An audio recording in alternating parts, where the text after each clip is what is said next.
T minus 1 minute.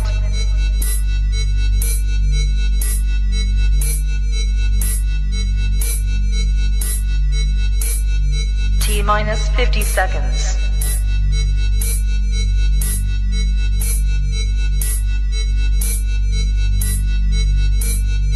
T minus 40 seconds.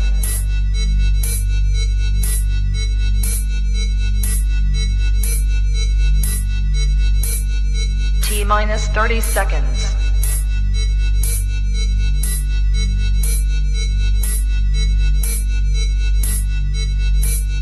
T minus 20 seconds.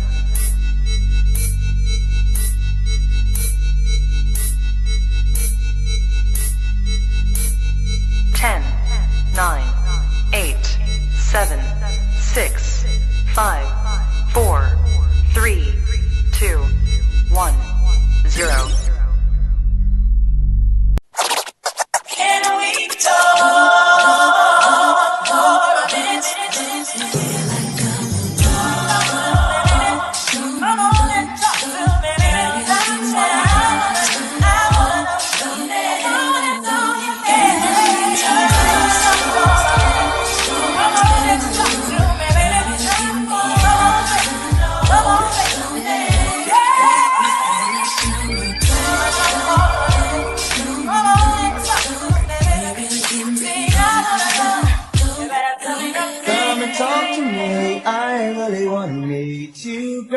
I really want to know your name. Maybe this will help.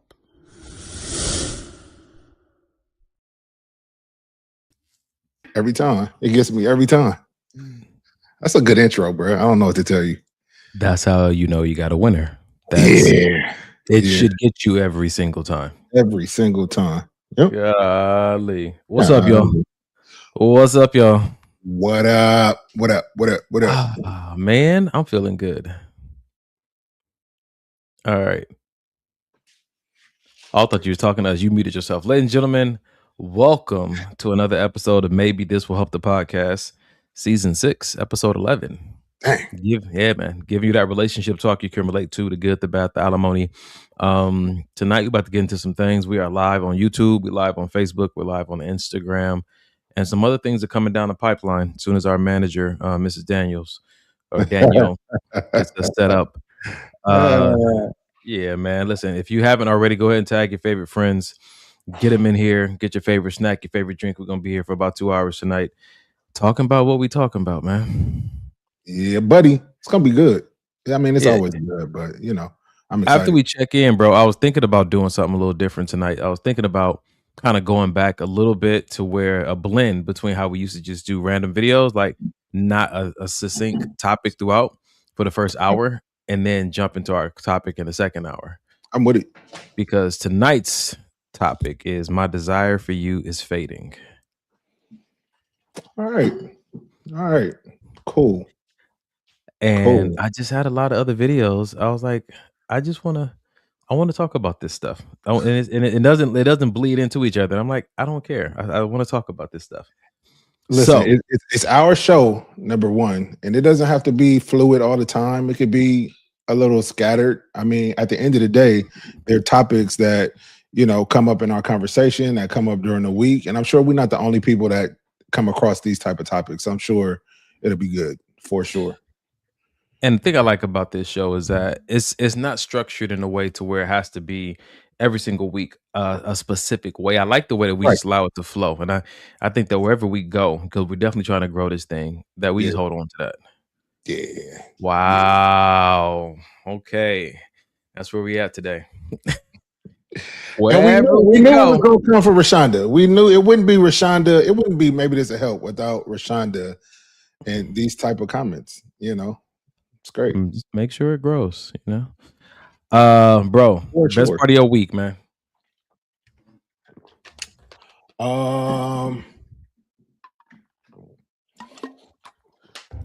You would think after damn near 6 years that I would have this like ready. I wouldn't think that. Okay, great. I'm glad you know me, brother. Oh man. I got nothing today. I think my whole week was pretty solid. I don't have like anything that like stands out. I think I had a pretty good week overall. And that's my answer. Okay, so we're not gonna talk about what you just left in my DMs today. That's cool. Seemed like that was a highlight for you. We ain't talk about that. Don't worry about it. Oh man. Listen, Pookie done sent me a private message. Said, "Did you cut your hair? Did you make the cookies? Let's say a better question. No, better question. Where are my brownies? Where are our brownies? Yeah. Pookie is making brownies now. She got the big old just thirst trap on Instagram of her. That's exactly what it is. That's big piece of brownie, bigger than the hand of the person, whoever's holding it. And what's crazy is, like a thirst trap, the person that posts never gets back to you. They just leave you on scene. But you know, that's how Yeezy sold all them shoes, man. He just let them on a little bit and then just ghosted them. When they coming out? When can I get them? Mm-hmm. They said that he made, I think, over 300 million. That might be wrong. But we'll go with 300. It's our show. 300 million. Yeah. In 24 hours. Wow. On two different websites, Yeezy website and Adidas website, something like that. But it was all about that. Feeding them just a little bit, like Pookie doing with these doggone cookies. What is it? The Simply More? Simply More. Simply More on Instagram. Golly. Anyway. Yeah. Pook, I did cut my hair because my split ends were wild, but this 1960s R&B group shape that I got going on is nothing but a whole bunch of bobby pins. Just got it swooped in there that way, trying to look like Kwame from back in the day. No, that's listen. What was your favorite part of your week? Let's do it. This is not my favorite part. They sold out. How did they sell out before we even got a chance to purchase them? And we ordered brownies. I've got to give her credit. Wait. She lying. She just lying, trying to throw somebody else under the bus. The Simply More. Was that somebody that got to taste the brownies before we did? Wait, hold on. No, Sean makes them. Her cousin. Oh shit. Okay, nigga. Yeah. All right. If y'all looking for some bomb cookies and brownies, head over to the one Simply More. Immediately. Man. Immediately. All right. Well, what was the best part of my week? Besides not getting your brownies. Jesus whiz. This is a good week. I don't know. Today was chill. You know what? Sir, I think the best part of my week was finding a new way to chill. I got this new thing that I'm venturing into, and it's been serving me really well when it comes to relaxing and recovering and I'm really enjoying it, because I feel like at the ripe age of 45, and still staying with a growth mindset about how life can be and how I can do enjoyment, relaxation, recovery.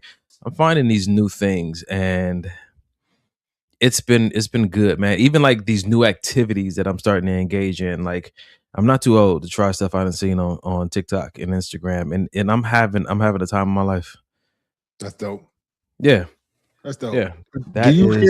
Do you care to share what? Not at all. Cool. Not at all.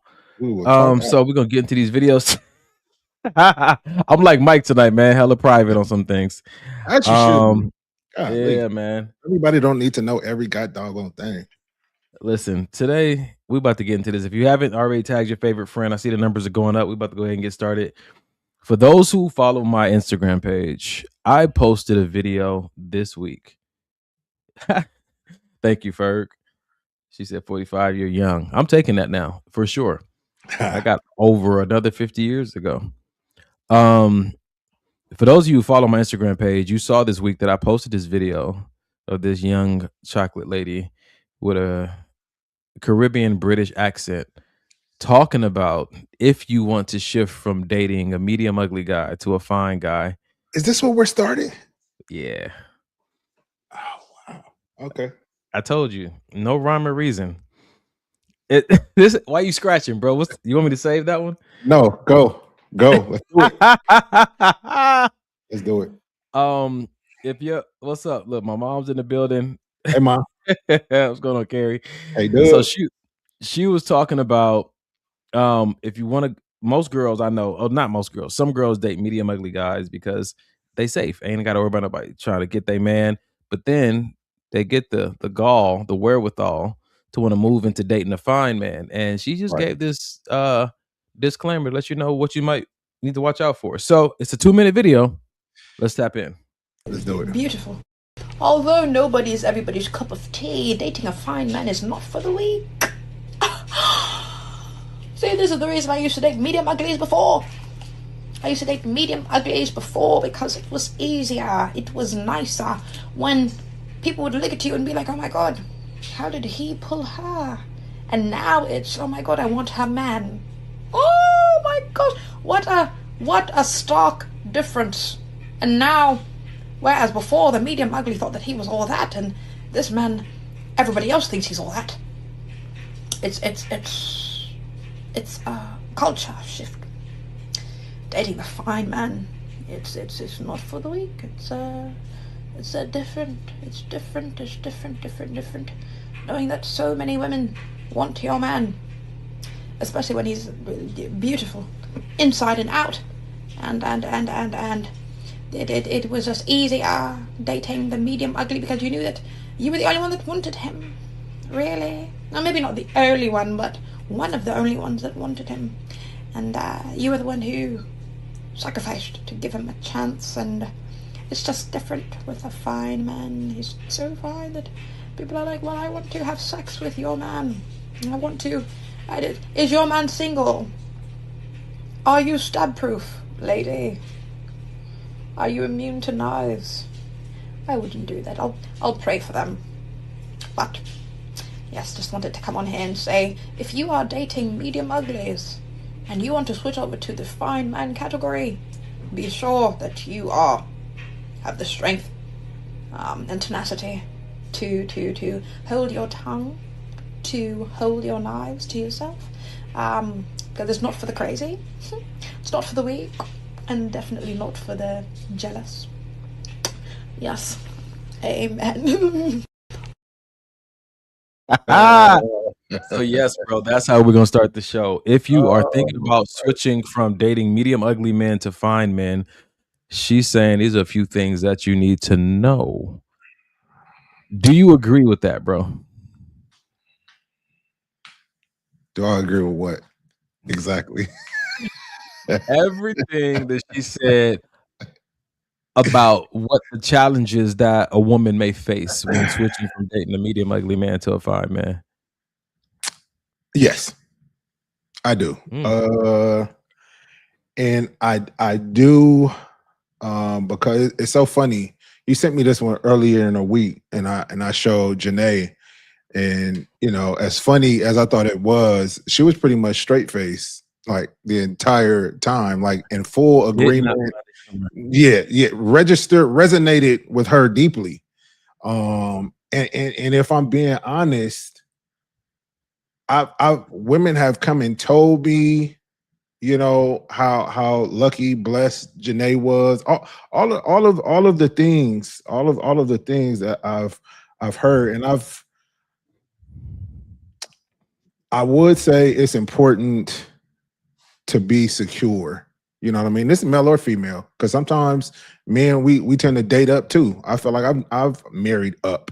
You know what I mean? And I feel like it's important to like your self-esteem got to be up to par, because like I feel like I'm not the best looking guy out there, and I've encountered or seen other guys watching Janae and all these other things, and it's important to be sure of yourself when you're dating up, as far as looks are concerned.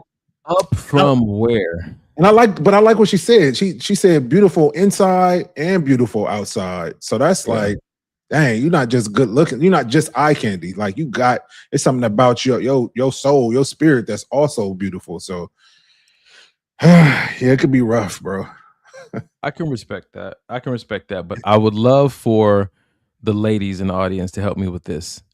What is medium ugly? Please describe for me to the best of your ability when you say a brother is medium ugly. Damn. What features, what attributes, what character traits, what are the eyes seeing that are qualifying this brother as medium ugly? Sheesh. That's a good question. That's a good question because I have some ideas, but I don't necessarily want to put up no pictures. You know what I'm saying? Trying to see if Whoopi had a girl brother. Oh man, come on, man. That's the Whoopi is off limits, first of all. She is off limits. And you know that. All right, that's fine. Listen, I'm still trying to figure out what medium ugly is. Do we call girls medium ugly? Or do we say they have a nice personality? Is that the same thing we're talking about? Ouch. I don't think we actually use that verbiage, but I think we kind of know, like, oh, she's cool. I feel like that's a sign of medium ugly. And somebody's like, oh, hey, bro, what she look like? And you say, oh, she was cool, or she was straight. I think girls just come out straight out and say medium ugly. Why, mom? Why?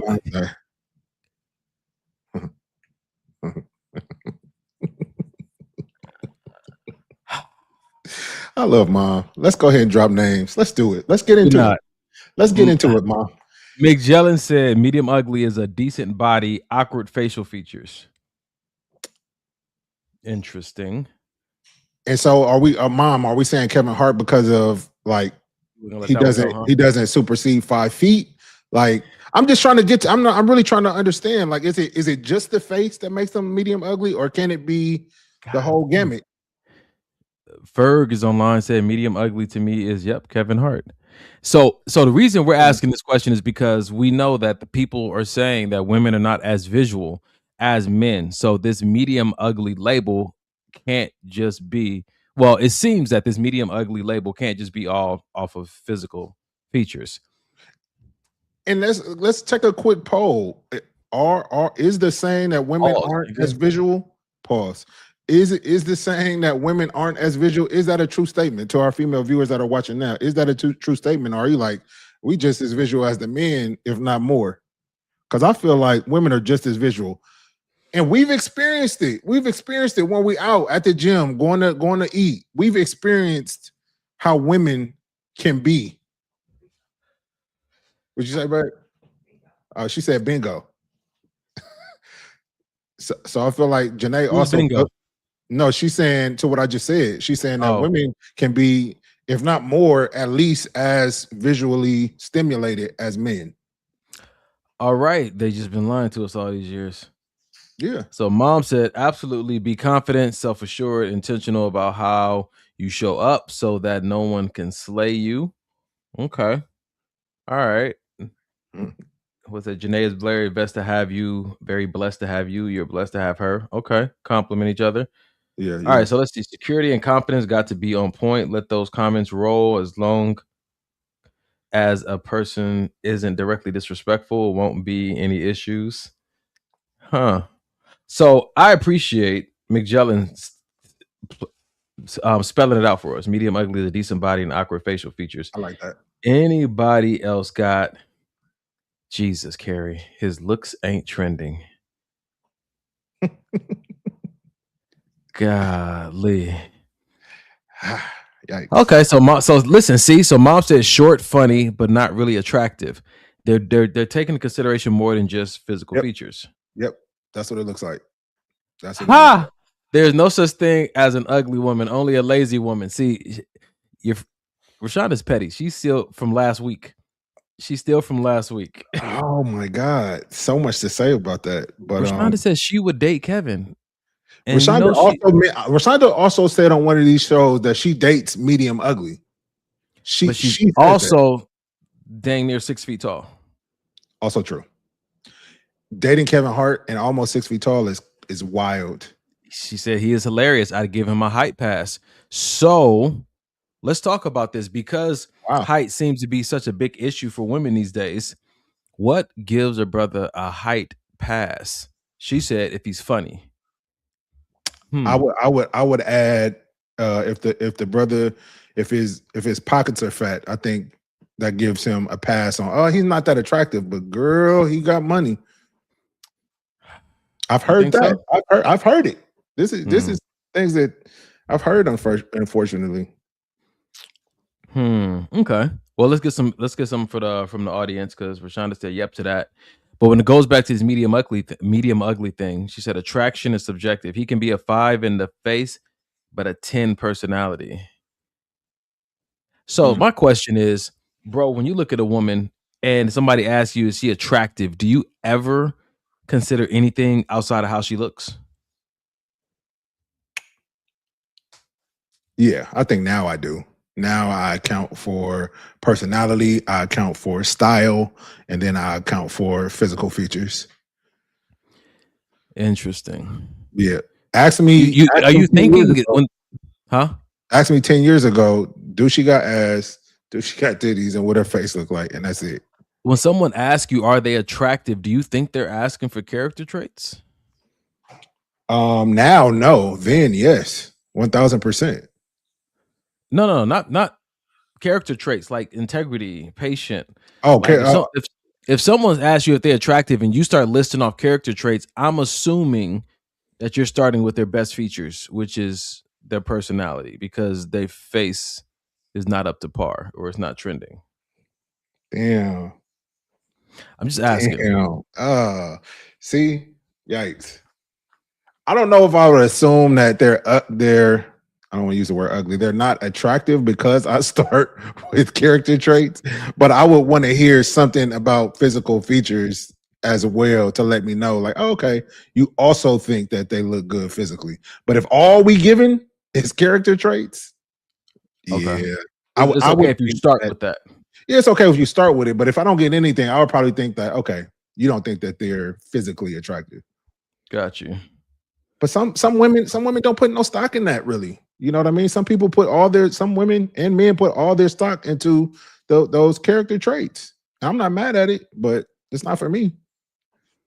Well, going back to this height pass thing, McJellin says she would give a guy a height pass, being if he's under 6 foot, if he had a good sense of humor. She said, I would date Kevin Hart. I love his sense of humor.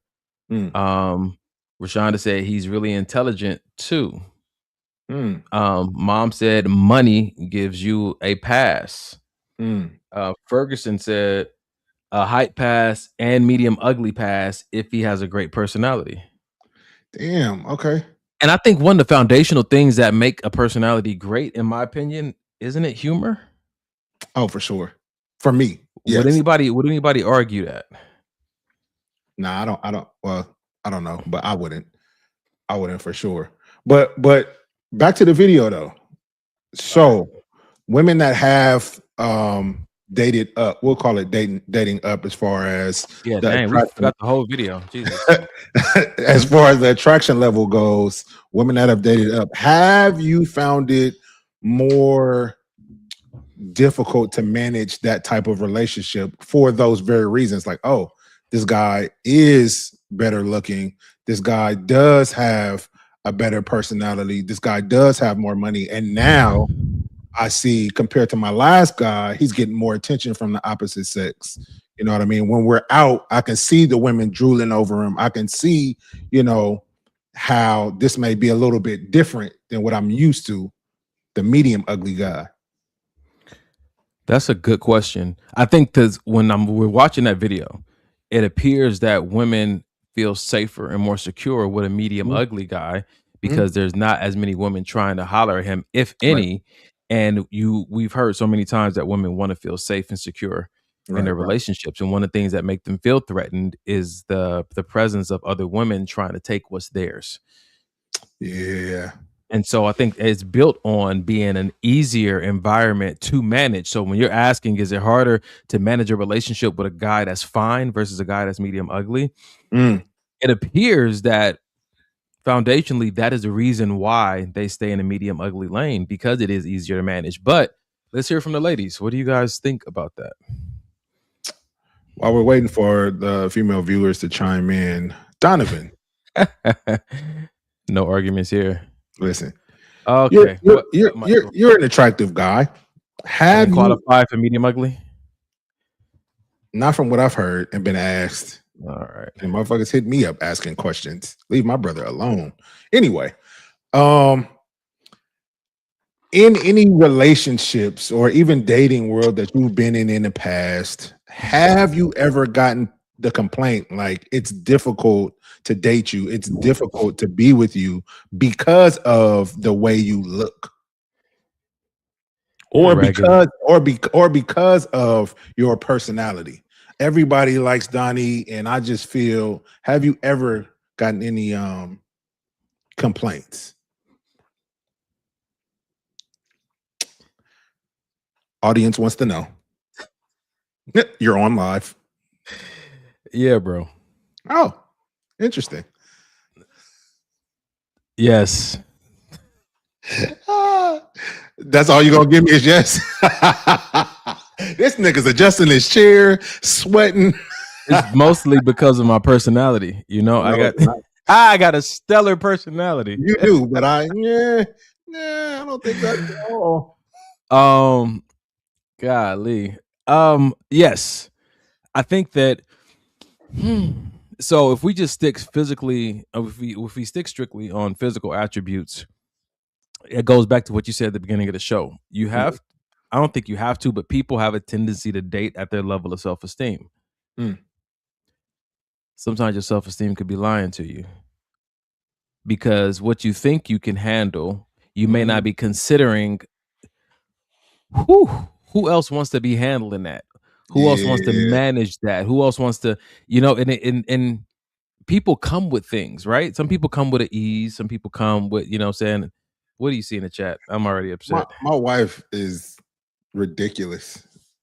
My wife is ridiculous. God.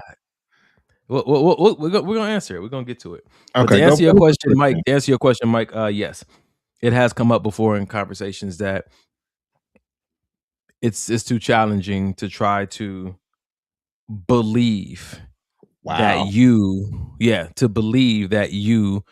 don't accept any of these advances from all these women. I think that the way that I look and the way that I behave makes it challenging for some women to believe that I can be faithful or that I am being faithful. Man, all right. So I know what I would say, but in your opinion, would you say that that's a them problem? Like if you know you living up to what you agreed on in the relationship or in the dating phase, if you know that whatever she's saying is completely false, are you going to try to, appease that with a an explanation and all this, or is that just, hey, that's a you problem? I already said that this is what it was. If you choose to believe otherwise, that's on you. I'm not the one for you. Yeah, for sure. I wouldn't tell her to her face it's a you problem. I would more or less say, if that's what you believe, what are you going to do about it? So you're going to threaten her? I feel like that's a you problem. That is not. That sounds like it. What you going to do about it? Golly. What are you going to do about what you believe? Golly, I didn't threaten a woman. What are you going to do about what you believe? Because you said, see, my whole, I guess my direction in that point in the conversation is that you believe that. You said you believe.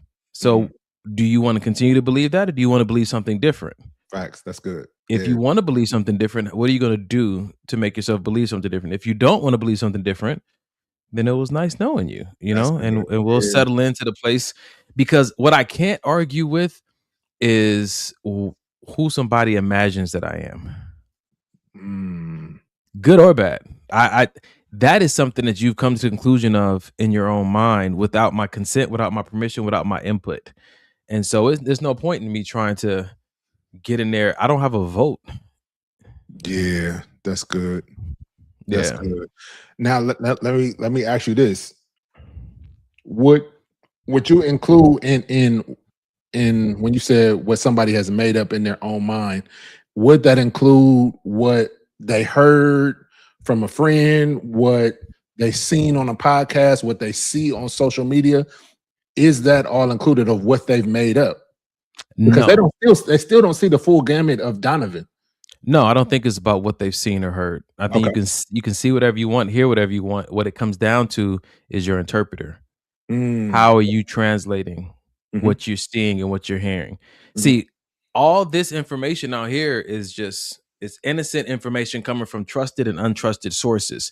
For sure. What makes a difference in our psyche and what impacts our nervous system is then how we interpret it, what we make it mean.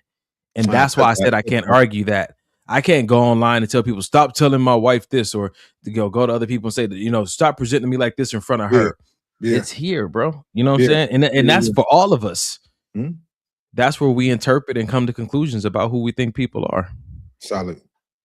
Yeah. Solid. So let's go back because your wife got a few questions in the chat. Your wife said, "What do you guys rate yourself?" And she said on looks because she knew I would have. Yep. Where you at, Mike? What do you rate yourself on looks? Scale of 1 to 10. I'm gonna go 7.75. My wife came out of the restroom. I can see her out of my peripheral. She came out of the restroom and is now standing there staring at me. I'm not gonna look over. Are you lying? I'm not lying, and she knows I'm not lying. Is that the highest you've ever rated yourself? Yeah, I say so. Okay, fair enough. You got your hands on your hip. God, I feel like I'm in trouble. Because what you're making it sound like to the public is that she married a 7.75. She did. I told you. I feel like she's dating. Yeah. I told you I dated up. Damn. Oh man. Gave my disclaimer. It's on you. I think golly. On most days, I definitely just settle around a 5. That's where I rate myself at a 5. Mm-hmm. Now I do have some pretty days where I'm like, oh, okay, that's not too shabby. Did you call them pretty days? Just some pretty days. Not me being pretty. That was the wrong phrase to use. Yeah. Golly. Well, not as bad as you saying. Let's take a quick poll. I think that there's some days where certain things just click a little bit better. Everything, facial hair and the hair falls into place, and I've gone as much as a 6.5. Like, yeah, I can rock that. Yeah, just a little bit above average, but right. I see me every day, and so I get to look at certain things every day, and I think I look better at a glance than I do at a stare, if that makes sense. It does. Absolutely. I definitely see. Yes. Yeah, and I think I work better for girls who wear glasses, a little nearsighted. Huh? I'm with that. No, I'm with you, bro. All right.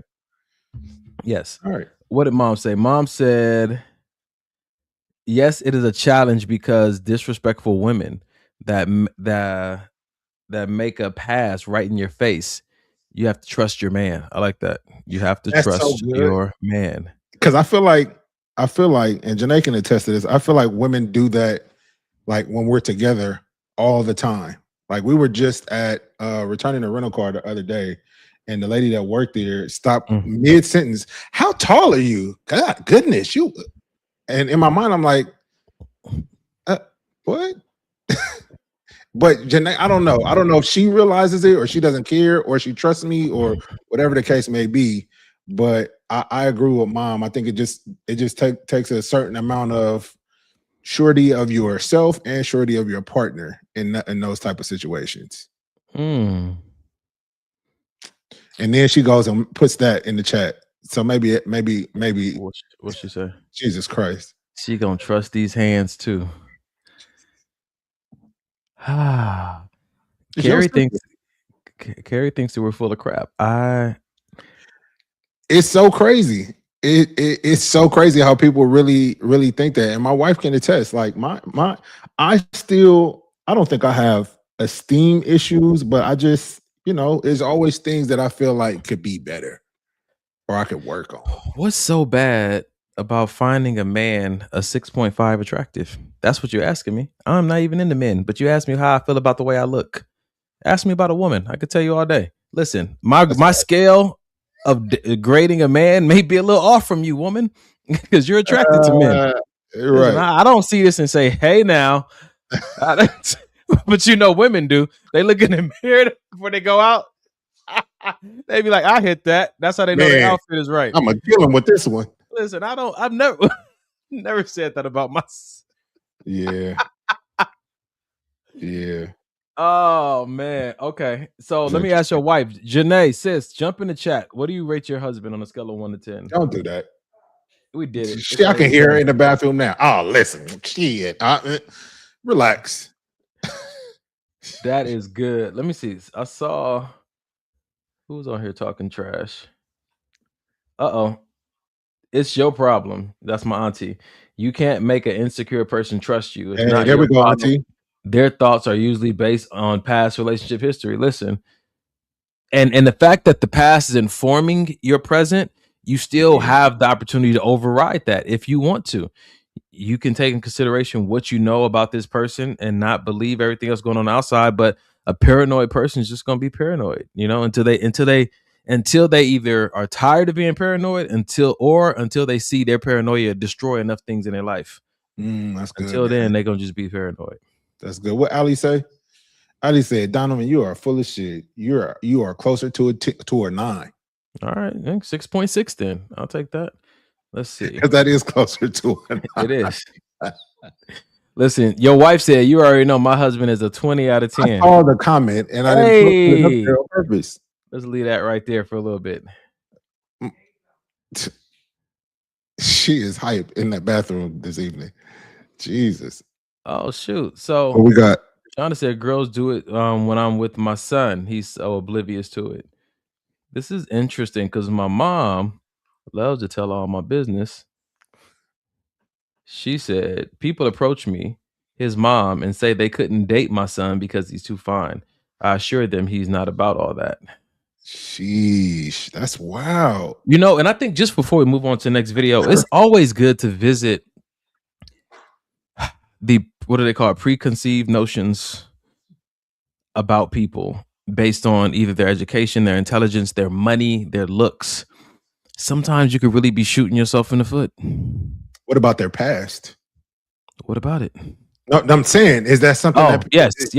Yeah, including everybody. You can be shooting yourself in the foot because without having an honest conversation with this person or spending time to get to know them for yourself, like how big is your ego to think that the conclusion you came to with zero experience about this person is accurate enough for you to say, I don't need to find out for myself. Yeah, that's wild.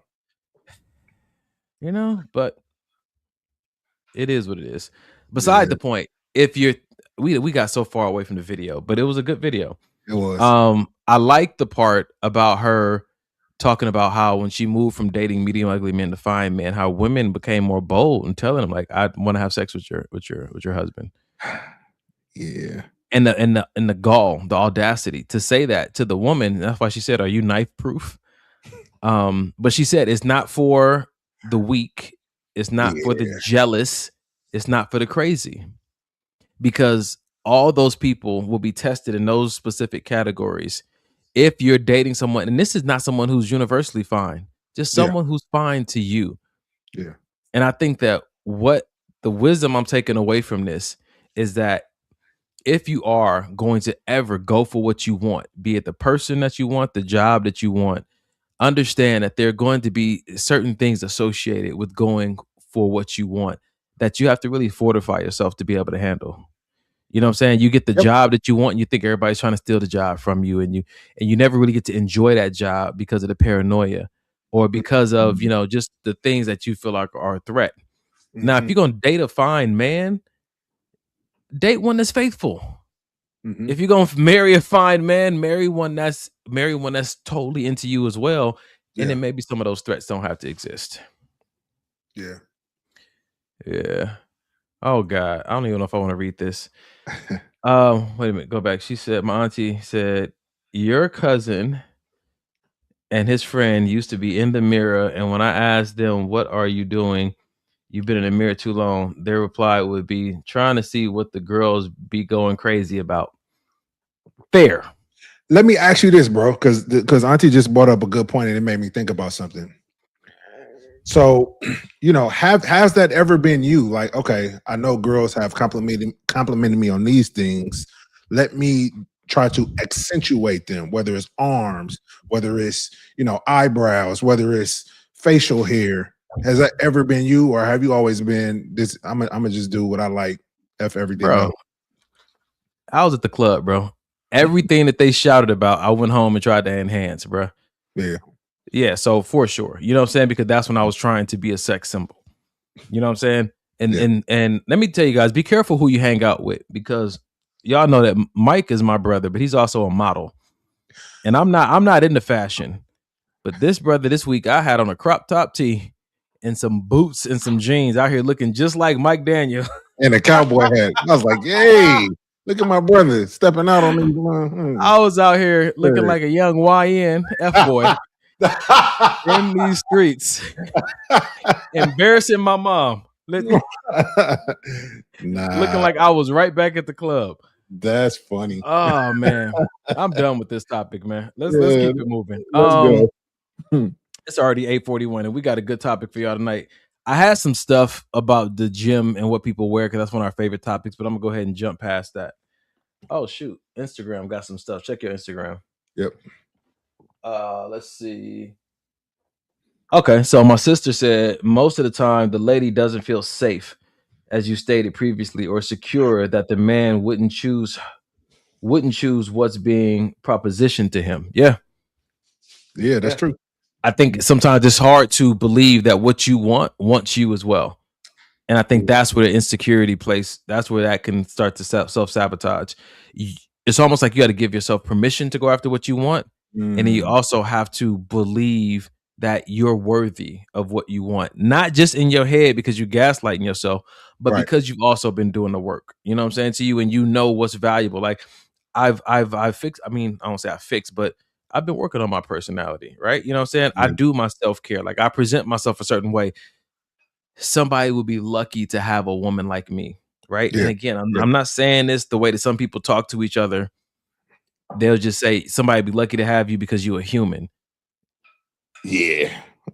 That's not the kind of pep talk I'm talking about. I'm talking about learning to understand what it is that you truly bring to a room, how you enhance the relationship, and say, yeah, what I want would want me. Because that's the question we always ask. If you met your dream come true, why would your dream come true want you? Yeah. And the more time you spend with that and you're able to answer that securely, saying this is why, I think at that point, then it's appropriate for you to go after what you want. Because if you go after it, absent knowing why it will want you in return, those insecurities may show up, and you may self-sabotage the opportunity because you'll be in paranoia, fear, or worry the whole time. That's good. Quick before we leave the topic. Yeah.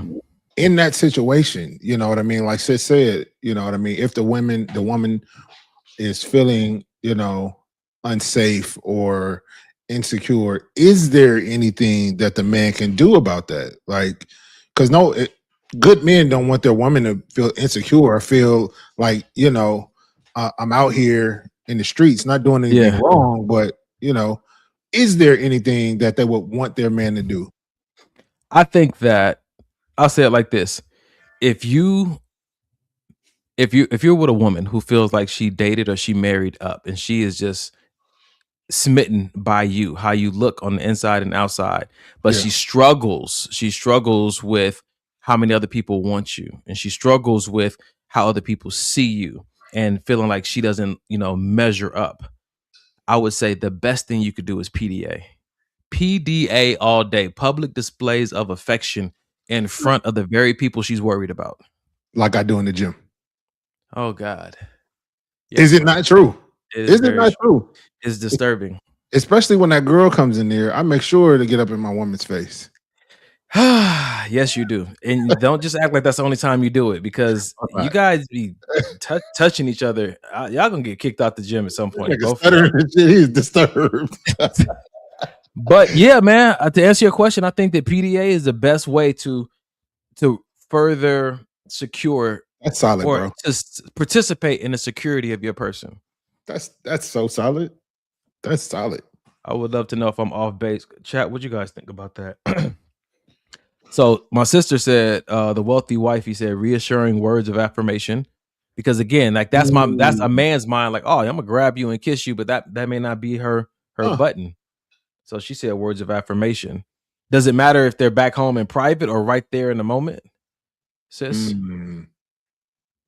What do you think, babe? She said both. Yeah, she said it depends on the person. I don't think she struggles with that, but yeah. Golly. My PDA is for me, really, especially in public, because usually I see stuff that Janae don't see. What do you see, Michael? I see the looks, I see the smiles, I see the long stares, and sometimes looking at her. I do. Get your eyes off my sister. Those I just smile. She fine. She fine. I get it. Little Filipino self. Right. All right. Well, unless we got anything else in the chat, I'm gonna move on to the next video. Then I'm in the restaurant laughing. I guess the whole family getting kicked out of the night show. My sis said both PDA and words of affirmation. Ferg said PDA is the best way to ease a person's insecurities. I would say that goes both ways. Alex said PDA is dope in a relationship. Yeah. Shonda said it sounds exhausting.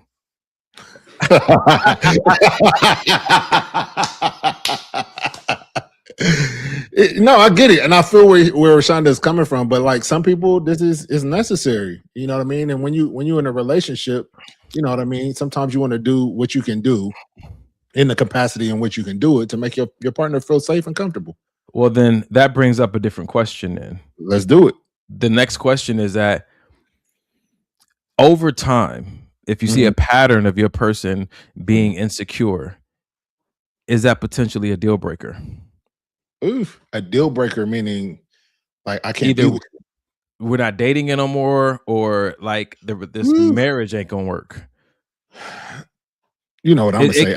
It can be heavy married to or dating someone with deep insecurities, because even if you're trying to do the PDA, you're trying to do a public displays of affection, or you're trying to do words of affirmation, if none of that is like helping that person be more secure in the relationship, then that weight is going to remain. I mean, it's going to potentially suck the fun out of different moments. And that means, and what we have to understand about insecurity, that it robs you of the opportunity to be present.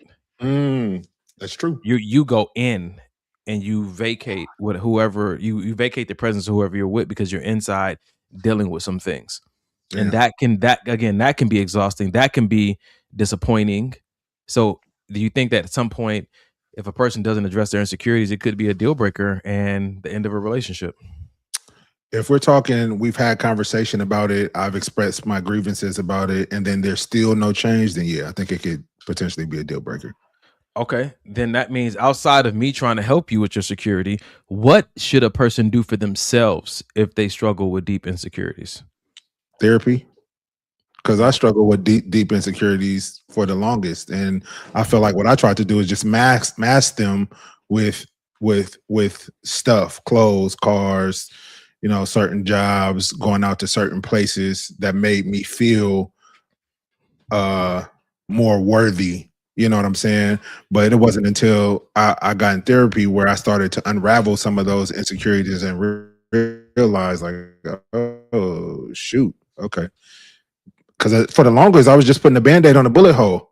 You know what I'm saying? The wound is still there, so it's gonna leak and it's gonna be bloody and it's gonna get all over me, over everybody else. But I feel like with therapy, it allowed me to start to sew that thing up. Not saying that I'm 100% where I need to be, but I'm definitely better than I was for sure. And that's due to therapy and the right circle of people around you. Was there anything specific that happened in therapy that helped you become more secure? Yeah, get into the root of where my insecurity stemmed from. I think was the biggest eye opener for me, because people can say, "Oh, I don't like this about myself," or "I don't like that," but why? You know what I mean? Whether that why be who told you that was unattractive, whether the why be, growing up, that's all you heard, whatever the why may be. But I feel like once I realized where the why I feel this way came from, I think it was a lot easier for me to start letting certain things go. That's good. I think that's the root of a lot of things, the why behind it. Yeah, because Maya said, it's good to see you, lady. It's been a minute. She said, definitely a deal breaker, because it's hard to just be yourself. When your person is struggling with deep insecurities, is it hard to be yourself? So it's not. I don't think it's hard to be yourself. You can be yourself, but in being yourself, you're met with something that can be challenging or heavy. I think the pathway to authenticity is always. I want to say it's easy. You just have to choose to be authentic, but you may struggle with the consequences that come along with it. Because I think if you're in a relationship, your expectations are to be doing things with that person, and then to always be showing up, by yourself. It's like, yeah. So what we got here? Before you get into that comment, real quick, I know Kiss Maya didn't drop a comment, and she ain't been on the podcast in 2 years, and she just gonna drop a gem real quick and no. I told her it was nice to see her. I had to blast her a little bit more though. All right, let's move forward. Understandable. Should I try to pronounce it? Wyneka. Wynanek. I think it's her first time here, or his first time here. I'm not sure, but Wynanek said, over time, yeah, it's a deal breaker because at some point the woman or men should be secure in their relationship. How long does it take to get to the point to be secure in their relationship? That's a wonderful question. Or maybe even how long will you stay before you say, hey, enough is enough? Yeah.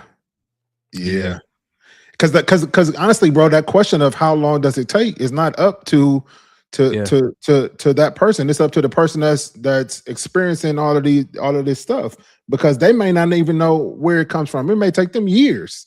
Like you said, it's up to you whether you're willing to stick around for that process and that journey. Yeah, I like that. My auntie said, take yourself to a psychiatrist and work on your self-esteem and insecurity. Listen, get the real thing. God, it's like a piece of psychiatrist. Man, I get it. This is good. Oh, okay. She said it's Wanna. Oh, what up, lady? Okay. All right. Bet. Hold on. Let me proofread that. Okay. Nope. I just be throwing stuff up. All right. So McJellen said, I don't mind going through hard things in order for the betterment of the ones I love. I hear that. I just think that everything has an expiration date, though. I'm wondering, like, if you in it for the long haul, like if you marry and you like till death do us part, then for sure. Yeah. To what end, though? You know what I'm saying? Yep. 1000%. Because man said, I've been working Sundays for the past 2 years, playing hooky tonight, so I'm here. Well, I'm happy to have you here. Mike is on the fence. I'm ready to move on to the next one. So I think this ties in. I wouldn't even try to make this tie in, but if we're talking about being with someone who struggles with insecurities, I think the part that we also have to discuss is that after a while, you start to feel like you're not in a relationship. And if you're in a relationship, but you don't feel like you're in a relationship, that's an open door for somebody else to come in and feel that deficit that you're not getting from the person that you're actually in a relationship with. So I thought this was an interesting topic. So check this out. Have you noticed something dangerous? Sometimes someone you just met can feel more attractive than the partner who's been by your side for years. That doesn't mean you stopped loving them. It means your brain is being pulled by a very ancient mechanism. Psychology calls it the novelty reward effect. When we meet someone new, the brain releases a surge of dopamine. That chemical doesn't create love. It creates excitement, anticipation, and fantasy. In long-term relationships, dopamine slowly fades, and it gets replaced by something much quieter: oxytocin. Oxytocin doesn't create heart-racing passion. It creates safety, trust, and attachment. So you start to wonder, why does the person outside look so dazzling, while the one in front of you feels ordinary? The real danger isn't being attracted to someone new. The danger is mistaking that feeling for love being reborn. Because when the dopamine wave passes, you may realize you didn't leave a relationship. You walked away from a harbor that had been protecting you from the storms. Long-term love has never been heartbeats competing with heartbeats. It's companionship outlasting fantasy. Damn. The scientific explanation is wild. Sheesh. I love videos like that because they really do pull you into understanding why you feel the way that you feel without having to justify it by, that's just the way that I am. When you start to understand that there is a biological makeup or a foundation to it, psychological, hormonal. You start to recognize that I'm not faithful because I eat fast food. Like it can be the strangest thing, right? Yeah. And I love that because I think it's all connected. I think your ability to keep your eyes focused on your partner and to be faithful is really not just about them. It's also about how you do other things in your life. That's good. That's really good. Now, are we talking discipline? I think we are. I think we are, but not to stray too far away from the video. What did you think about that? No, man, I felt like that was good, man, because I know that there's people out there, and even myself, being honest, that has those moments of, oh damn, like all we did was talking about working out, but that was a dope conversation, and then you wonder, and then some people end up feeling guilty, like, man, maybe I shouldn't have enjoyed the conversation so much, or maybe I shouldn't enjoy talking to him or to her so much because I am in a relationship, right? I'm not spoken for, but you know, I feel like that video kind of opens the door to more conversation behind that. You know what I'm saying? Because like she said, it's not a matter of, oh, I want to leave my man or I want to leave my girl because this person now I enjoy talking to. It has nothing to do with that. But in saying that, I still think it's important to create the appropriate boundaries when these type of chemical reactions are happening, so that you don't get carried away, and so that you don't start mistaking, like the video said, you don't start mistaking those type of dopamine hits as, oh, this just now you're googly eyed and starry eyed and thinking that you fallen in love with a person when that may not be the case. I want to play the first part of the video one more time because I want to make a comment on something. Have you noticed something dangerous? Sometimes someone you just met can feel more attractive than the partner who's been by your side for years. That doesn't mean you stopped loving them. It means your brain is being pulled by a very ancient mechanism. Psychology calls it the novelty reward effect. When we meet someone new, the brain releases a surge of dopamine. That chemical doesn't create love. It creates excitement, anticipation, and fantasy.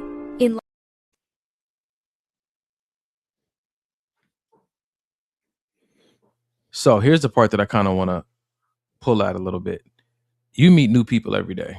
For sure. When that video said you meet someone, I feel like that's a different kind of meet. Interesting. Because I meet people all the time, but when I met this person, something felt different, right? Yeah. And so, and I want to kind of work through this because I know that you have certain responsibilities in your relationship that are outside of the person that you're with, right? Yeah. And there's needs you may have that may not get met every day. And I want to have a little conversation about how opportunities to meet somebody and connect with somebody show up when you're in a relationship.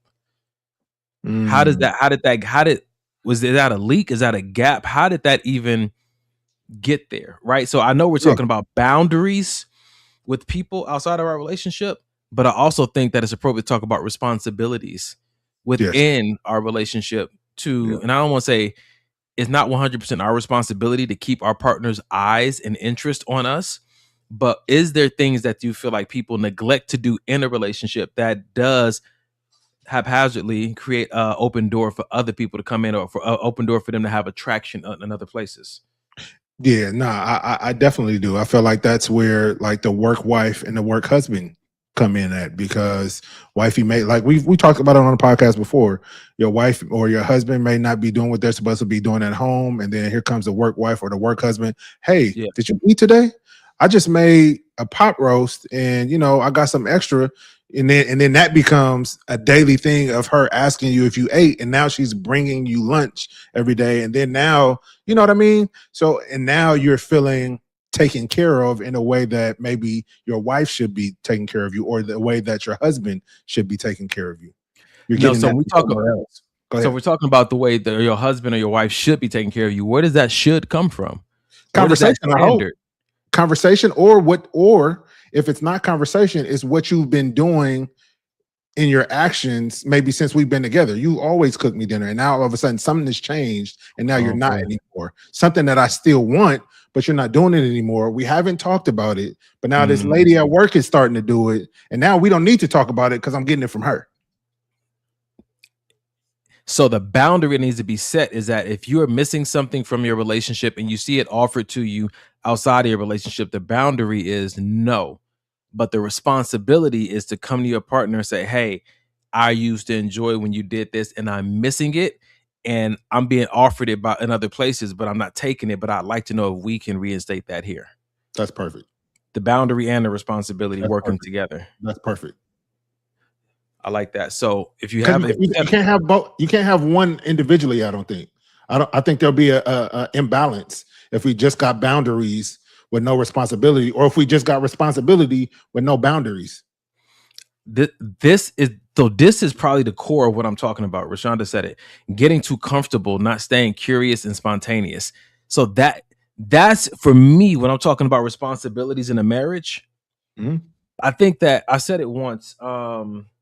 Oh God, how did they say it? They said some people get in relationships to settle down. Mm-hmm. And they were talking about what that settle down could mean. That means that I've got you. I don't have to work out no more. I don't have to put forth all the effort. I'm settling down. I'm wearing glasses instead of contacts. I'm wearing muumuus instead of lingerie. I'm rocking his dad bod instead of breaking my body 5 days a week at the gym. That's what some people mean by settle down, which is a great question that comes up when you're in premarital counseling. What do you want the relationship and marriage to look like? Some people is just like, we home. I'm tired of being in these streets. I don't want to go anywhere. I just want to be with my person. And that sounds lovely until you're like, was that it? It's just, and some people are just like that. For some people, that's a dream come true. Yeah. For other people, like, I want to go out and I want to do something. And so knowing what that means. And so when I say getting too comfortable, I think when she says getting too comfortable, I think that again, it comes down to the conversation of what do you want the next 10, 20 years of your life to look like? Yeah. Because you can kind of get an idea of that. Getting too comfortable is not something that happens by accident. That's something that happened through intention, whether you recognize it or not. I've been looking forward to getting too comfortable. Yeah. That's good, man. That's interesting. Solid. Yeah. Let me see what we got on. So on Instagram, sis said, I hate the work wife, work husband stuff. To me, it's just emotional cheating to me, filling a void. We're going to talk about emotional cheating tonight. I'm happy you brought that up. I'm just trying to set the stage for this big conversation we're going to have tonight about my desire for you is fading. Because if we're looking at the opportunity for you to meet someone new and even be struggling with this connection and this dopamine hit, my question always comes back to what took your eyes off your partner? Yeah. And I think that that's a great question to ask and ponder yourself before it even happens. What could take my eyes off my partner? You know what I'm saying to you? When I think about that, if I had to ask myself that question, what could take my eyes off my partner? I think that one of the main things that keeps my eye on anybody that I'm dating or a relationship with would be the type of conversations that I'm into. It ain't got to happen for like a week or 2 or 3 weeks without that. I know that that's something that I thrive on. It's something that I engaged in, before I got into a relationship. And so I know that I'm going to go looking for it. That's good. And so if you know the thing that you're going to go looking for and you found that in this person and that's the foundation for you, or not even foundation, that's one of the pillars for you about why you and this person work so well, and then that pillar is missing. Sheesh. Yeah, that'll be a problem. That's going to be a problem. All right, so I guess we're going that direction because McJellin said if you stay focused on the depth of the intimacy you and your partner share, prioritizing your relationship with affection, rapport, tenderness, passion, togetherness, warmth, and affinity, you won't have to worry too much about all that. That's a long list outside of mortgage and kids and health and bills and alarm clocks and vacations. Like it is, bro. And I'm glad you said it's a long list because I feel like, and me and you kind of talked about this on Tuesday. I feel like that's the work that people talk about when it comes to marriage, or at least that should be the work that people are talking about when people say, oh, marriage is hard, marriage is this.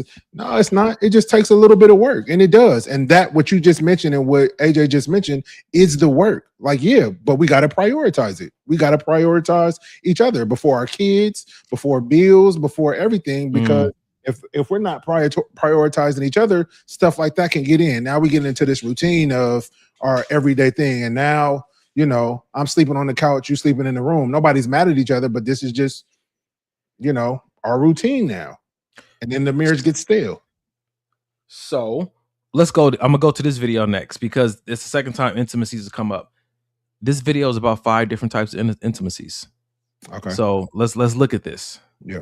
What are the 5 types of intimacy? Physical intimacy, emotional intimacy, intellectual intimacy, which is more like shared interests, like what you like to read, what movies you like to watch. Then there's energetic intimacy, and then there's universal intimacy. And what is universal intimacy? I like to say universal intimacy can be connected with spirituality. So these are your beliefs that there's intimacy all around us, and the ultimate form of intimacy is connecting with the divine, right? Whether you believe in God, but there's something that's bringing you and your partner together, that you're here to be together to create a living legacy. Maybe it is through family, but there's also probably a union within that spiritual belief system where you feel as though your intimacy is cosmic, it's universal, it's galactic, like your soulmates here, right? On a soul mission. What are the 5 types of intimacy? So I just got to play that first part one more time because I missed one. Yep. What are the 5 types of intimacy? Physical intimacy, emotional intimacy, intellectual intimacy, which is more like shared interests, like what you like to read, what movies you like to watch. Then there's energetic intimacy, and then there's universal. So the reason I want to go back energetic intimacy, the reason I want to go back is because we've heard about, you know, emotional infidelity, right? And so I'm wondering, under the same guise of infidelity, emotional, could there be the physical infidelity? Yeah. Emotional infidelity, intellectual infidelity, energetic infidelity, universal infidelity. If these are to be the 5 different types of intimacies, because ultimately infidelity is when it sounds like it's when you're sharing in any what is it? When you're sharing in any intimacy arena with someone else. Let me ask you this. Yeah. When you and I are in the gym, is that a form of energetic intimacy?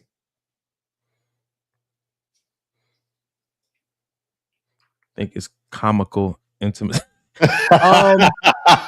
You know what I'm saying? Because so many people think that intimacy is between a man and a woman only. You know what I mean? Me and Denim have intimate moments, intellectual intimate moments where we're having deep conversation about things that are on our hearts, on our minds, and we're both in tears. We have it as a family. You know what I mean? That's intimacy. Okay, so I want to get this conversation out of the way so we can get back to the 5 intimacies. So when it comes down to emotional infidelity, okay, that means what? Do I need to look that up? Does that mean sharing emotional details about your life or bonding with someone in an emotional way that's not your wife? And that's why I brought up the whole gym thing, because if it's anybody that's not your wife, that means if me and you are having deep conversation about emotions, am I cheating on my wife, or am I? You know what I'm saying? And so that's where I want to go. I just want to make sure we address this first. So emotional cheating is the formation of a deep, intimate, and often romantic emotional bond with someone outside a primary relationship, typically involving secrecy, shared intimacy that should be reserved for a partner. Okay, it crosses a line from friendship into infidelity when emotional energy is diverted away from the relationship, causing distress to a partner. So now that I'm looking at it through this lens of emotional infidelity, it sounds like it's not just when you're sharing secrets or having emotional moments with this person you're bonding with, but that when you're pulling emotional energy from your relationship to invest in that place, and then it starts to become something else of its own, robbing you from your main priority, which is your relationship, right? Yeah. So when I look at this long list of physical, emotional, intellectual, energetic, and universal intimacies, my question now becomes, if I want to keep my eyes on my partner, Yeah. and people are in the chat talking about, like Vicky's, I'm gonna use yours, being intentional with making your person a daily priority. But how do I do that? What if the how to do that is trying to hit the 5 intimacies every day with your partner? Were we physically intimate today, emotionally, intellectual, energetic, and universally intimate today? Maybe, you know what I'm saying? I don't, because like Rashonda said last week, people just be making stuff up. So I don't know who made up these 5 intimacies, but do you think engaging intentionally with your partner through these 5 ways of intimacy might be a way of keeping your eye and your focus and your faithfulness towards your partner? I feel like that's not going to happen if one of the other 2 people aren't serious about making that happen. You can do any type of intimacy you want to. You know what I mean? Mhm. I've talked to people where they feel that their sex life is great, their communication is great, their, all of the intimacies they feel like they have down pat, but yet the female is still out there cheating. So if the person doesn't want to engage in that type, or wants to engage in something outside of the relationship, they're going to. That being said, I feel like when you're with your person, those intimacies will come naturally. And I say that because when I'm watching this video and she's going over intimacies I've never heard of, like universal, what were the other 3? Energetic, Universal, energetic, intellectual, emotional, and physical. So the emotional and the intellectual and the universal come naturally in Janae and I's relationship without me even knowing that's what we're doing. We're talking about business plans together. We're talking about God together. We're doing these intellectual things together and not even knowing that we're following this intimacy plan. You know what I mean? So let me ask you, now that you know that these are potentially 5 different ways, does it make you want to be even more intentional about them? Or No. you just like, no, we already, okay. No. Because I think early on, we both committed and understood that in order to have, for us, just me and her, for us to have a successful marriage, we were going to need to pour these things into the marriage. You know what I mean? Where'd y'all learn that though? I feel like it was just stuff that we wanted to do with each other. I don't feel like we thought or took a class or listened to a sermon or anything that made us want to say, oh yeah, we should start doing that. I think it was always innately like, I want, as much as I can figure out how to make this better, I want to do that. Now we may have needed, or I may have needed some guidance and things we've talked about on Tuesdays as far as how can I make even that even better. But I think the bare bones of it, we just knew that, yeah, I want to pour into this person as much as we can. I like that. I like that for you guys. With me and the way my strategic mind works, I always think about preventative versus repair, right? And so the more knowledge I feel like I have, the more I feel like I'm more equipped to prevent certain things from happening. So as a preventative measure against infidelity, I look at it as, yeah, we had sex. Yeah, I talk to you about things that frighten me or things that I'm hopeful about for the future. Yes, the things that are on my mind that I kind of think about and I love to, run them by you, sounding board type thing. This energetic one, I'm still struggling with understanding what that means. Is that the Bible one, the God stuff? No, that was the last one, the universal praying together. And so for me, my brain says if these are potential ways, because intimacy is a way of, I guess, a bonding agent or a practice to become more one with the person in front of you, in an appropriate way. I think that if I believe that's what intimacy does, and these are 4 avenues, and I want to grow in a stronger bond with my person, then you've had enough days with me to know, like, okay, now I'm putting together a strategy. Because I know one thing, that I'm not trying to take all the fun out of it by being a strategist, but I do know that strategy actually helps you against the anomalies of life. It does. Because if a car broke down, or somebody got to go out of town, or anything comes up that's a surprise, the strategy lets you know these things are essential. Strategy reminds you of what makes this work versus it's just innately inside of me. It's in my heart and I do it because, oh man, this would be nice. But what about when you're occupied mentally with so many other things going on in life? The strategy lets you know, like, hey, even in all your busyness, this is necessary. That's good, man. I like that a lot. It reminds me of when you were speaking, it just reminded me of a boxer, right? What does a boxer do to train? Yeah, he lifts weights, he runs and all of that, but he also has sparring sessions. And usually those sparring sessions are with somebody that he could potentially fight, same size, same height. So now when he's sparring him, okay, this person throws a left hook. Let me prepare for that before it happens. So now when I get in the ring, the actual day of the fight, I'm not caught off guard. You know what I mean? Because I've been practicing, I've been preparing for this before the actual test, before the actual fight came to be. And I feel like that's what this podcast is, right? It's Yeah. before, like when I was in high school and we used to play football, we would watch film on the other team. Yeah, for so sure. that we know, right? Boxers watch film on other team. I think that when we come on this podcast, we're talking about some of the enemies of a healthy relationship. And I think we're also talking about some of the opportunities that you should capitalize on when they present themselves. This is like it's like watching film. We're watching these videos and then having a discussion so that when you find yourself in this situation, you already have a plan in place on how to combat it. So I'm looking at it now. So if you find yourself with a desire towards your partner that is fading, maybe tapping into these 5 intimacies as a strategic practice, maybe setting boundaries with other people if you know that you're feeling a deficit in your relationship, and then taking the responsibility to communicate what you're feeling to your partner. These are all game day strategies. Yeah. I know that I don't see my partner the way that I used to see them. I got to run this play. What is that play?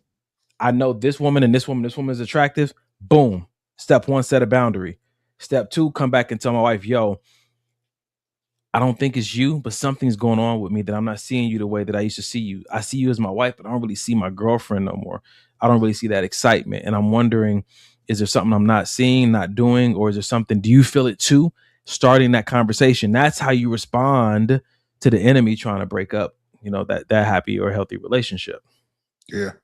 That's really good. And I think that takes sitting with yourself and getting to know yourself, because if you don't get to know yourself, you don't know what those little those small triggers are. You don't know what sets you off to make you want to do XYZ, because you haven't sat with yourself long enough to get to know yourself and what moves you to do certain things. Yeah. I like that. Okay. And you also, it's good to know, even as you become comfortable in a relationship, people say, I want to get comfortable, but what are some of the cons of becoming comfortable in a relationship? People want to, I think sometimes we sometimes equate safety and comfort together. Like, oh, I want to feel safe here, and safe is going to make me feel comfortable, but they're different. They serve 2 different purposes. And so the pros of feeling comfortable with your person could include safety. It could include ease in conversation. It could include like, oh man, I don't have this extra weight and this worry. But what are some of the cons if you don't manage or discipline that comfort? And it sounds crazy to say it that way, but it sounds like from the majority of people, there is a such thing as too comfortable. It's a real thing, bro. And I think what comes with, getting too comfortable is things like, stale relationships, because we've just fallen into this routine that we're comfortable with. Nobody's willing to try anything new, do anything new, spice up the relationship. You know what I mean? And then sometimes with being too comfortable comes, one of the other person or both people feeling unappreciated because you don't say thank you no more. You don't buy me flowers. You don't, you know what I mean? You don't tell me I'm doing good at this or X, Y, Z. You don't come around and open my door for me anymore.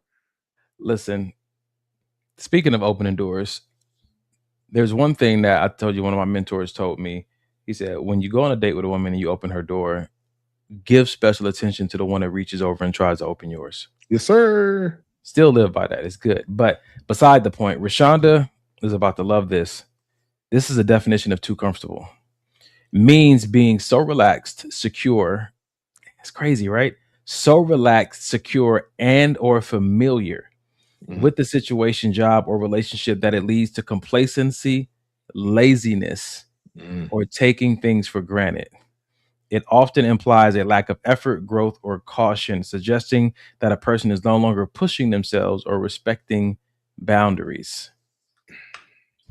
That is wild. And I think that sometimes we have to say it that plain face that being too comfortable is not good for any opportunity or any relationship.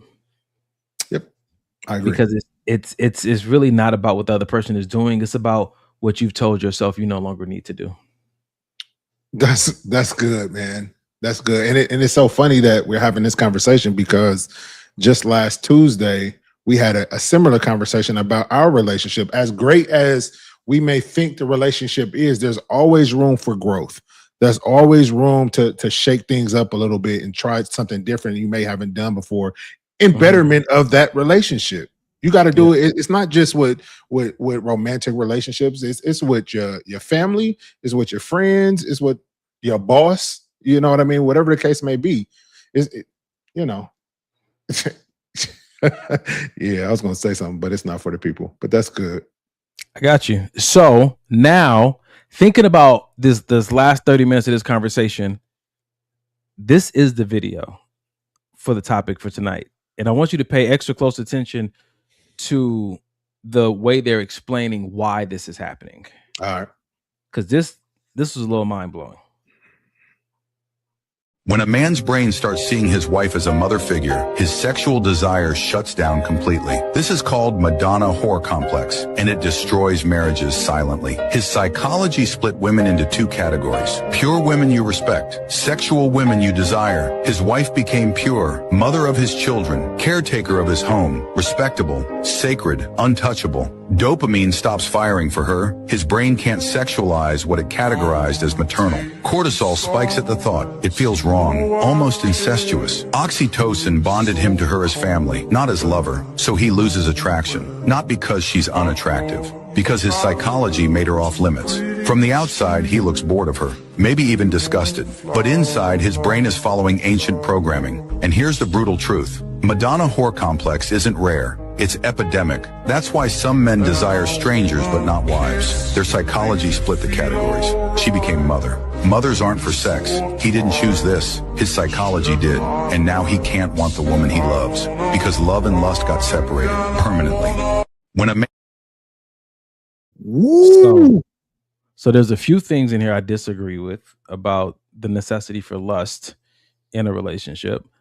But there is something to be said about how to preserve the sexual attraction, right? Yeah, because we don't get into marriages just for sex. There's other things that we want that make us feel fulfilled, satisfied, happy. Like I chose the one. Oh, he's responsible. He keeps me safe. You know what I'm saying? Or she's a really good mother. She's a nurturer. And sometimes from that video, it sounds like if their role as a husband or a wife bleeds too much into a nurturer or a provider, what happens to my sex partner? You know what I'm saying to you? And when does this show up the most? From research, right after the first child. Yeah.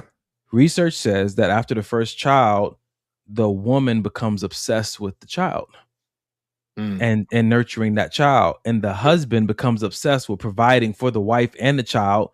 So now the wife is constantly looking at the baby and the husband is constantly looking at work because he wants to make sure he provides and she wants to make sure she nurtures.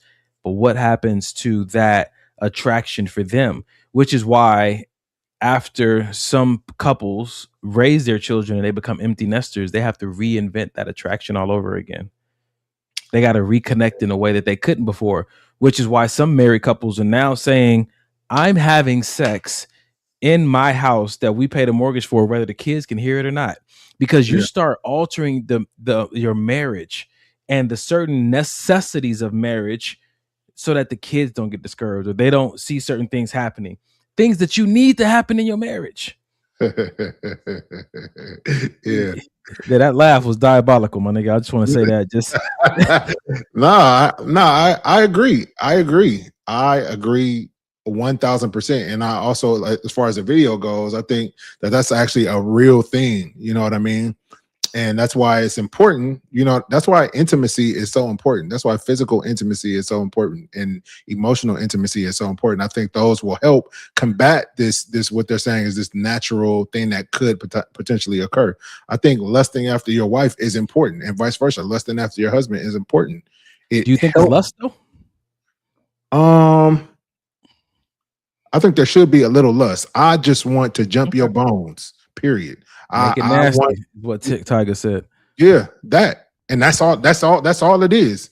Yeah, I love you, but that's not what we're talking about right now. I need you to, I think it's important. And I think it's a very important conversation to have, especially when you're expressing your needs. When I went to premarital counseling, they did talk about like how much sex do you want to have in your marriage, even after you have children. Yeah, you want to give some time because depending on the size of the man and how big that baby is, she may need some recovery, and you may want to, you may have your needs, but it's good to practice abstinence and fasting prior to marriage so that if you have to endure a season like that you can.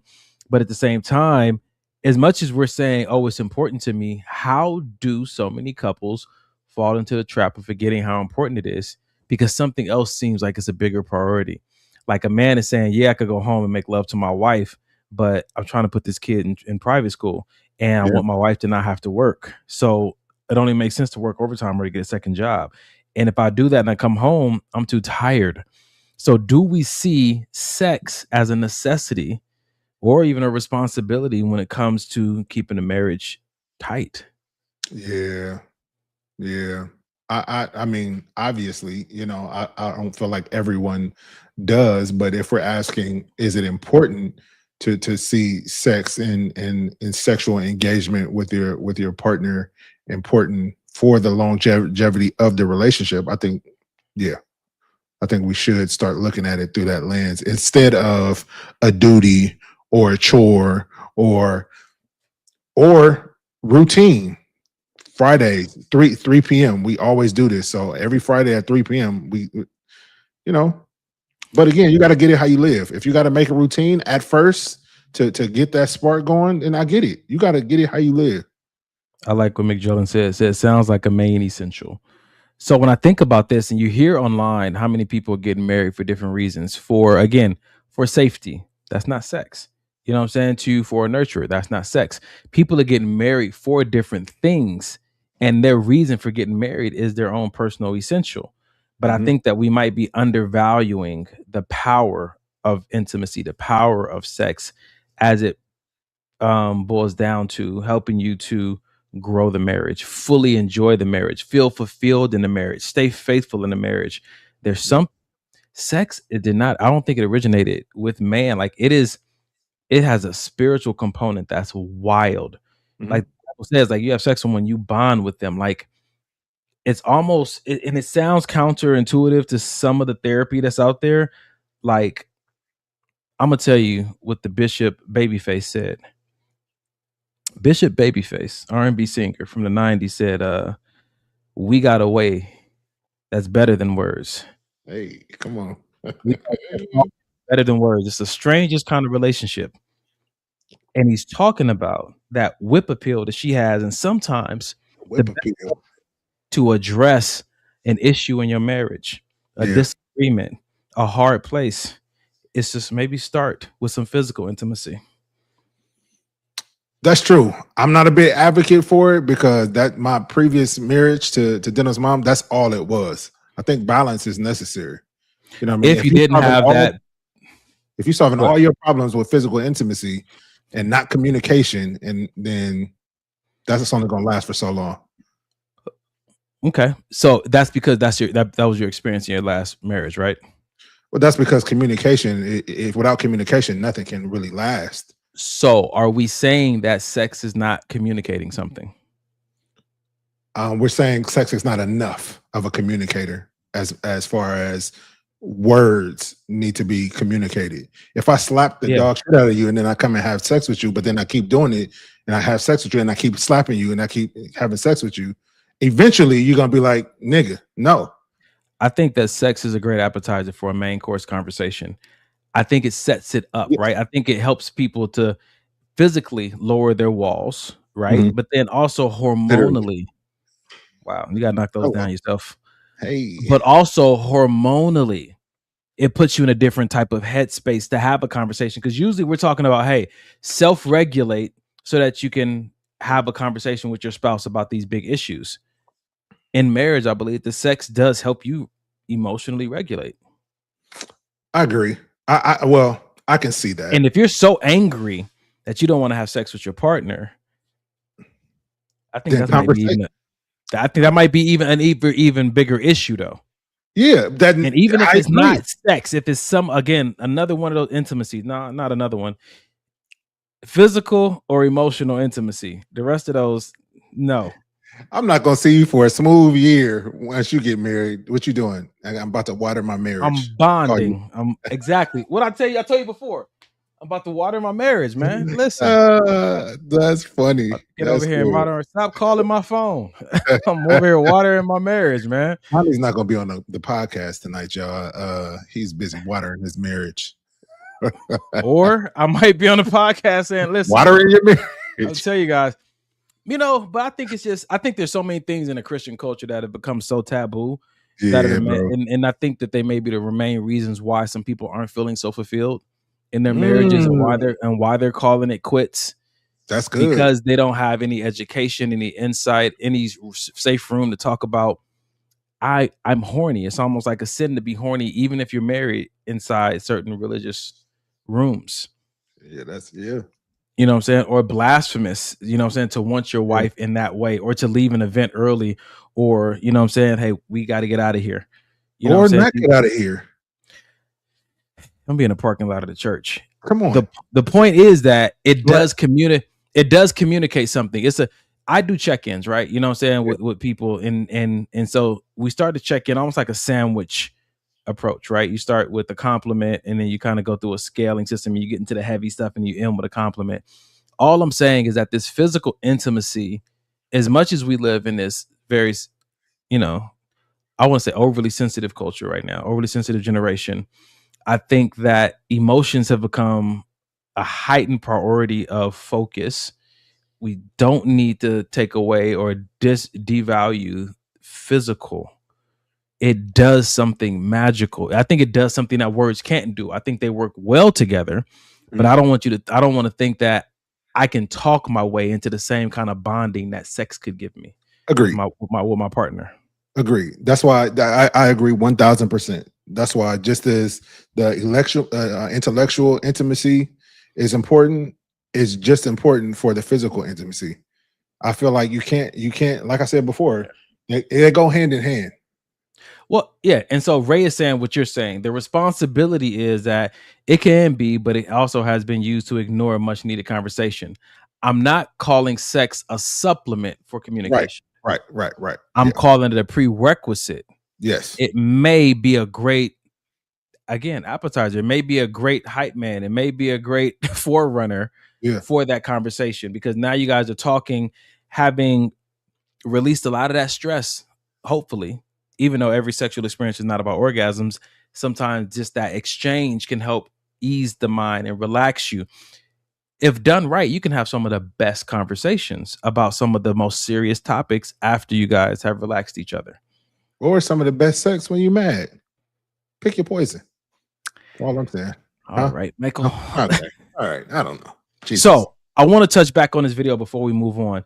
The bottom line of the video was talking about how this guy started to see his wife as this innocent, sacred thing. Yeah. Because she's a mother of his child now.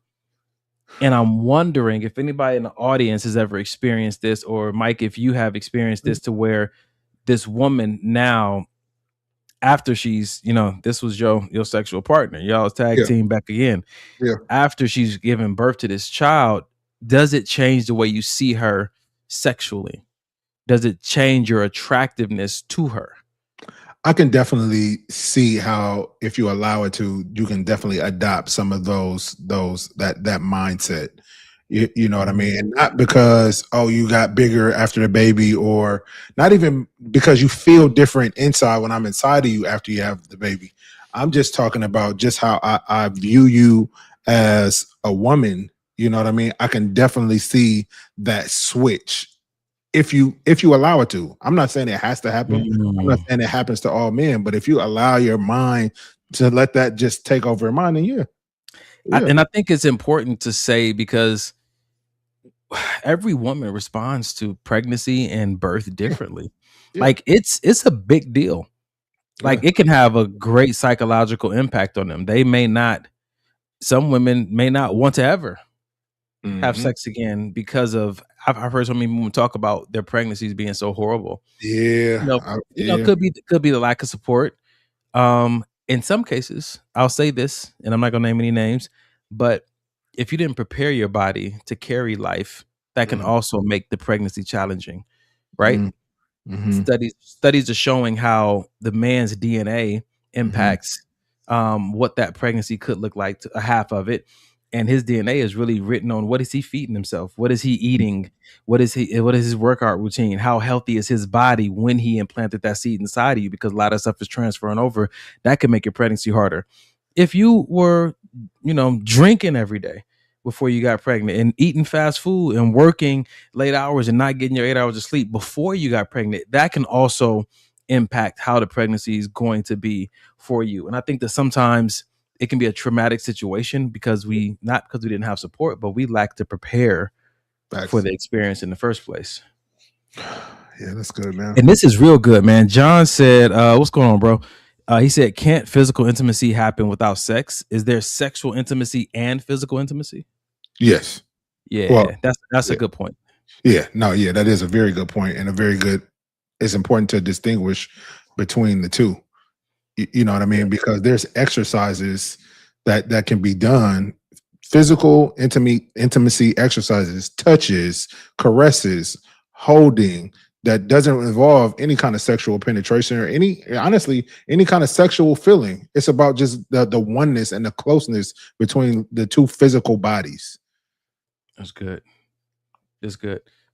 So if I'm using this opportunity now to kind of connect these last few videos together, we're thinking about finding a new interest and thinking that this is the birth of love happening all over again while you're in a relationship. We recognize that happened because there may have been an open door in your relationship, a deficit you were experiencing that allowed somebody else or new interest even to catch your eye. Then we started venturing over into, well, what can I do to keep my eye on my partner, and what can I do to help my partner keep their eye on me? And then that's how we got into the conversations about the 5 different intimacies, which are bonding agents, which is like, I know that my wife is tired when she comes home. So which one of these is the most appropriate? It may not be sexual intimacy tonight. It may not be physical intimacy tonight. Maybe it is that energetic intimacy. Maybe we just sit down and intentionally in Indian style and we hold each other. You know what I'm saying? We're back to back. We're doing one of them lotus blossom, poses that you learn from the Kama Sutra. Whatever it is, it's not sex, but it's still, and it doesn't require a whole bunch of thinking. Yeah. You know what I'm saying to you? I think that the more you know about the different kind of intimacies, the more you can find the most appropriate one, so that bonding isn't just missing. We couldn't have sex, so I guess we'll just try again tomorrow. Yeah. So no bonding, no bonding. If we can't have this one bonding that I want right now, then we're not gonna have no bonding. Right. And so we're talking about that bonding compartment. I think that ultimately that if the more you're working on the bonding between you and your person, after a child is introduced or after the next child is introduced, I think that there's a greater chance of that bond not being broken or that perspective of that person not changing, because it's something that you've been fortifying over the months or over the years. Because we talk about people changing, right? After we get into a relationship, like you married this person, but that can be a totally different person if they get into a car accident. If they lose their job, you know what I'm saying? We talk about all these dramatic things that can happen in someone's life that can make them not look like the person you married. Having a child could be one of them. You may have never seen your husband stressed, had life figured out, got the money in the bank, savings account, and then that baby drops and you see this brother's panic for the first time. That can make you start to question your security with him. Are we still safe? Because he looks worried. Or she has this child and now she starts to feel like one of her favorite attributes about herself, her physical appearance, has changed and her security is not there. So she's not moving in the same confidence, which means she doesn't want to initiate certain things with you, or she may not want to go to the same places because she doesn't feel like they look at them like her the same. And you start to feel like after this child or after this dramatic experience, whatever it was, that you feel like, who am I married to? Yeah. But Yeah. if you guys have been practicing initiating those intimacies with each other, it's almost like no matter if something physically or emotionally or energetically changes, you still have other pillars of intimacy that lets you know this is still my person. We still want the same vision, right? Or we still believe in the same God and have the same values, right? Or we still emotionally bond on this topic, or we still both love this same kind of touch, right? You know what I'm saying? Or we still think this kind of way. We both love conspiracy theories. Like there's always going to be, I think those intimacies help you to identify where you and that person connect in these big moments that may come and alter something. It ain't gonna alter all of them, is what I'm saying. Yeah, that's facts, man. That's good. Oh man. All right. So Kismaya said, I wouldn't trade my children for anything on earth, but pregnancy was super traumatic for me. Mind and body, it's a real thing for sure. I'd like to, I don't want to get off topic, but that's, I love infants, but hated being pregnant. See, this is, and when you have, say you married a woman, and to the best of your ability, you try to make sure that she had an incredible pregnancy, but you can only control so much. If you have been practicing bonding with her on different planes, even if this is where she is after the child, like, I'm happy, I love the child, but that was rough for me. No value has to be lost in the actual marriage if you know how to connect with her in multiple ways, because that might be the time for how healthy is your guys' emotional intimacy, because a lot of this sounds like it's about to be emotional for her for the next maybe 6 months, a year. Do you guys know how have you already been practicing that? Is it part of your routine? And we can pick up and say, oh yeah, babe, I'm in this space. You're like, I know you are. I can feel it. Yeah. Let's talk about it. That's good. I'd beg to do one more, which is, could pregnancies that the ladies are saying are terrible, could, if their partner, or if they were together, that emotionally that had that emotional intimacy, had the other intimacies, if they were practicing those, could the pregnancy have been better? Because right now we're talking about it as a forethought. I mean, as an afterthought. But what if we were talking about this as a forethought before the pregnancy even happened? What are we doing as far as with each other to create that intimacy? That in itself could possibly make the pregnancy easy. Yeah. That's why I feel like this podcast is like watching film on marriage and saying, hey, if you guys know you're trying to have a child, what are you now doing to prepare yourself for some of the anomalies or obstacles that may come after having a child? What are you guys doing to make sure that you keep each other a priority after the child? And don't just start doing it once the child comes, start doing it now. You know what I'm saying to you? If I know, you know what I'm saying to you, one of my favorite things about me is, and this is one I've actually thought about, you know what I'm saying? I love to work out. Yeah. And I love when my body looks and feels a certain way because it helps me to have drive in life. Yeah. I have the luxury of time right now. So what am I doing so that when I do increase in responsibility of having a wife and having children, that I still can maintain an appearance and an energy and a mobility that makes me feel like myself? Yeah. That's something I have to work on now, which is why my life has so many different gaps in it and openings of just free time and free space, because I know that I don't want to be at capacity and then try to add something big like a wife and children to something that's already at capacity. Something's going to have to give. For sure. Right. And then I also need to make sure I'm with somebody that's not just with me because of how I physically look, because then that can also be a detriment to when I met you were in shape. And I'm like, well, I'm not in shape now because I'm trying to be a good father and to be a good husband. And that requires time. And so I don't get to go to the gym as much as I used to. But again, like when you are in entertaining someone because they tickle your fancy and they give you all these compliments about how you physically look, that means that if you ever stop looking that way, something significant might change in our relationship. Well, good thing you only a 6.5, brother. I don't think you got to worry about it. Listen, I can fall to a 2. It can happen. Come get this 2, girl. Wow. Rashonda said, y'all doing the Lord's work. I was 25 when I had my son, and our relationship changed after he was born. This is not the most exciting conversation, but I think it's a very helpful one. I agree. All right.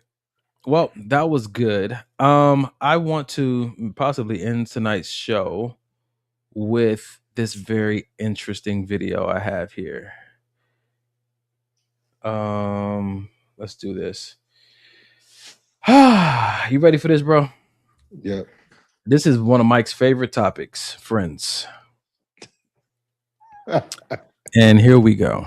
There's a big difference between losing a friend and completing a friendship. Hi, I'm Sam. I have a degree in psychology and sociology, and I teach you how human behavior shapes the way we show up in our friendships. Not every friendship that ends is a failure. Sometimes they end because it served its purpose and what it came here to do. In psychology, friendships are seen as relational systems that evolve over time. They're meant to fulfill specific emotional, developmental, or identity needs, especially since friendships are usually formed around some sort of shared experience or emotions or values. But when those internal coordinates shift, the friendships that we built on who we used to be might no longer meet the emotional or psychological needs of who we are now. And that's not a sign of failure. Your self-concept is updating and your relationships are following suit. But most friendships don't end with a big breakup moment. They fade quietly or life just shifts, and the lack of closure leaves your brain searching for meaning. Relational closure, the process of mentally and emotionally understanding that a friendship ended so it no longer feels like an open wound, is when you can finally honor what that friendship gave you, accept that its purpose has finally been fulfilled, and release the expectation for it to return to what it once was. To your brain, this kind of closure integrates both the attachment and the separation systems within it, allowing you to feel gratitude for it without resenting the person. And when you finally reach that closure, you can stop defining the friendship by its ending and start defining it by its impact. This is just one part of my friendship psychology series, and if you love learning how psychology explains the way we connect,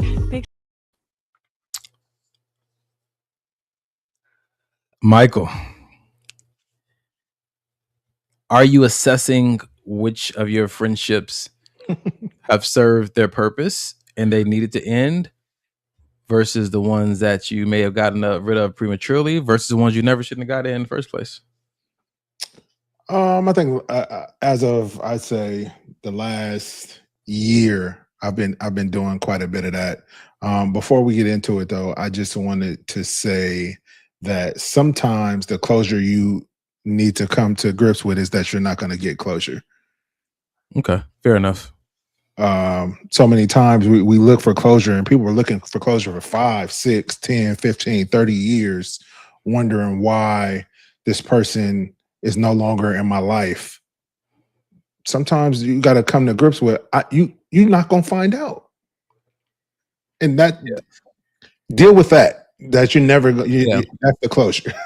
I think that sometimes an obsession with closure could prevent you from enjoying this new thing. Reason why that relationship had to end. There was a reason why it had to end, and you obsessing over understanding why it had to end is preventing you from embracing the joy and the new excitement or the new fulfillment associated with this new thing that now has appeared in the absence of the old thing. For sure. Now, I want to say this, though. Oh, go ahead. Nah, you got it.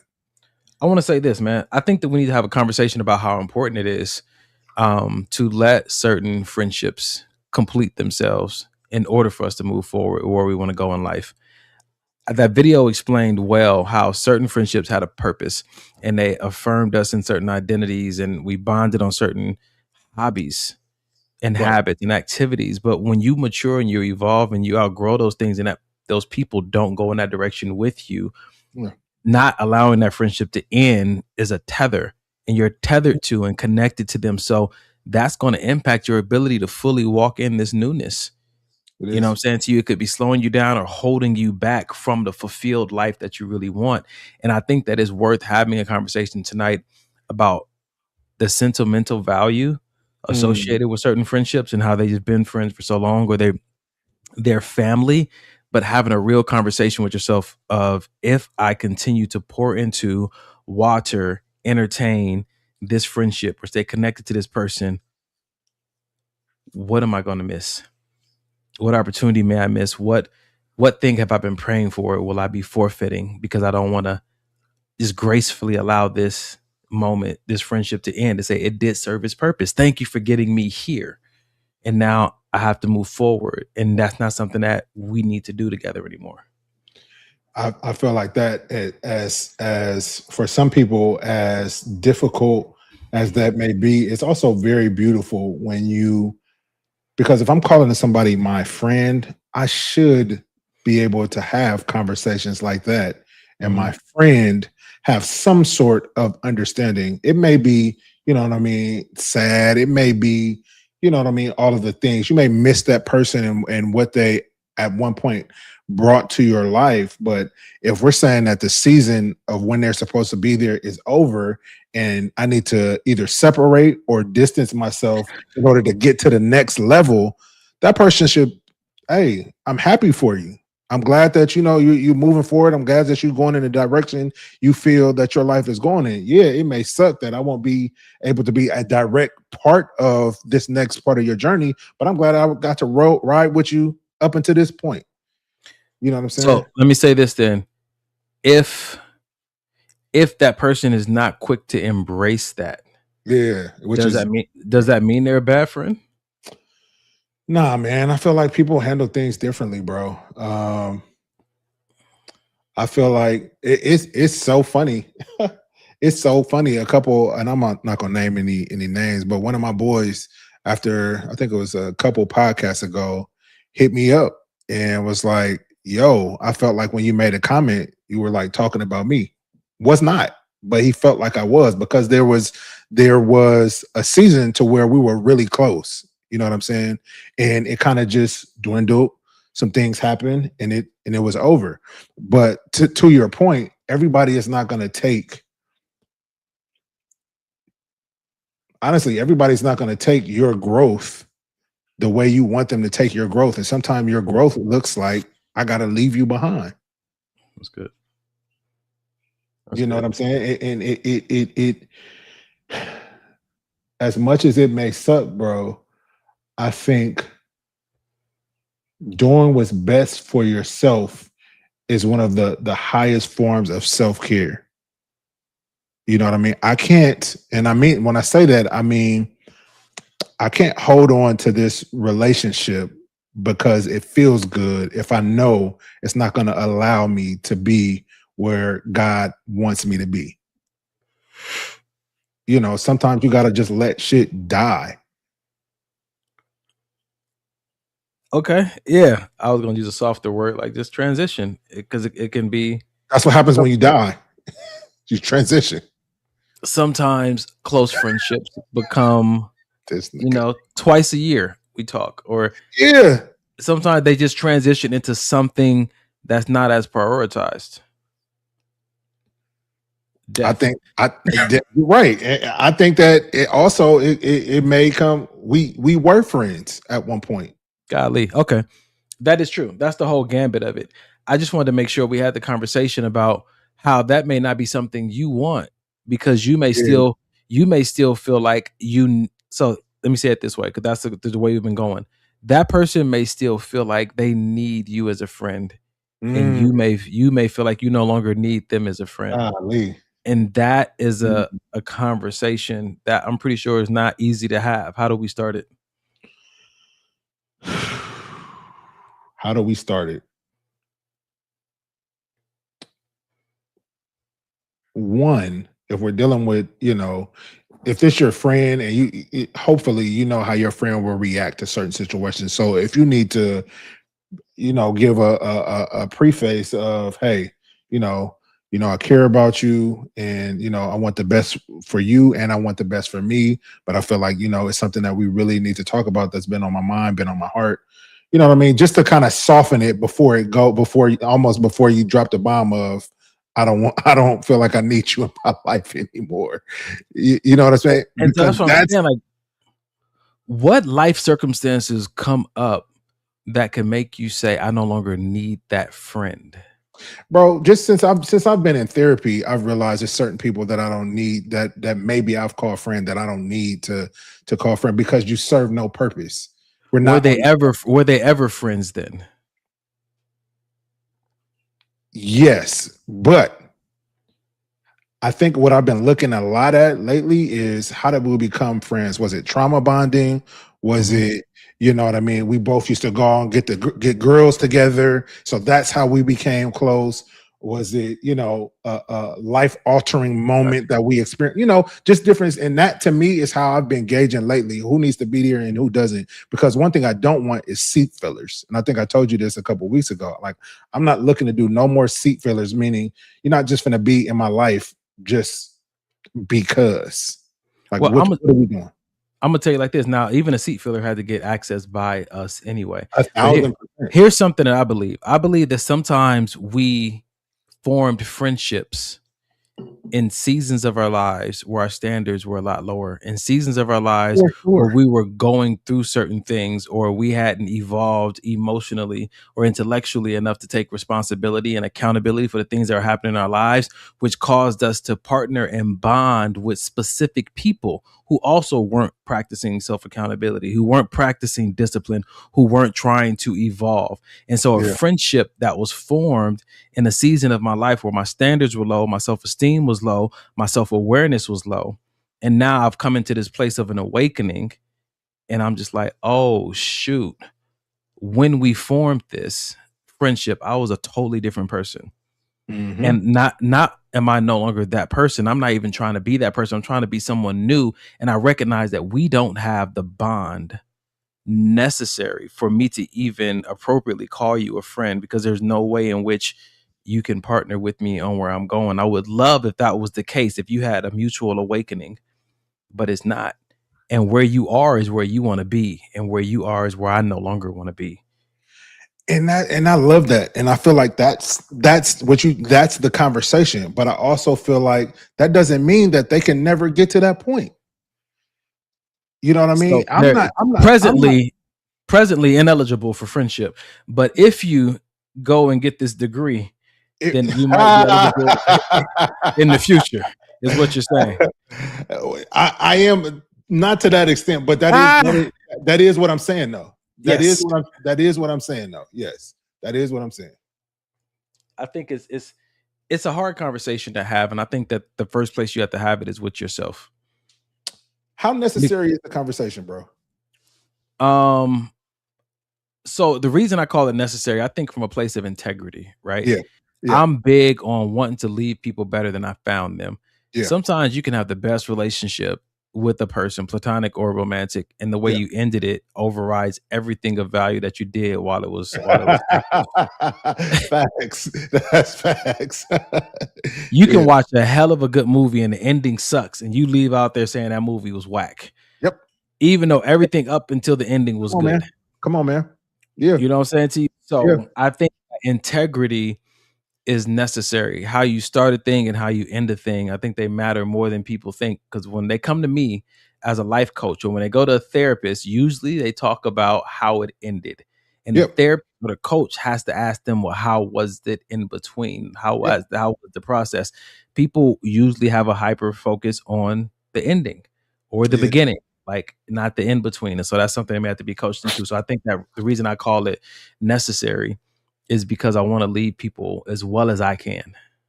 And that's including,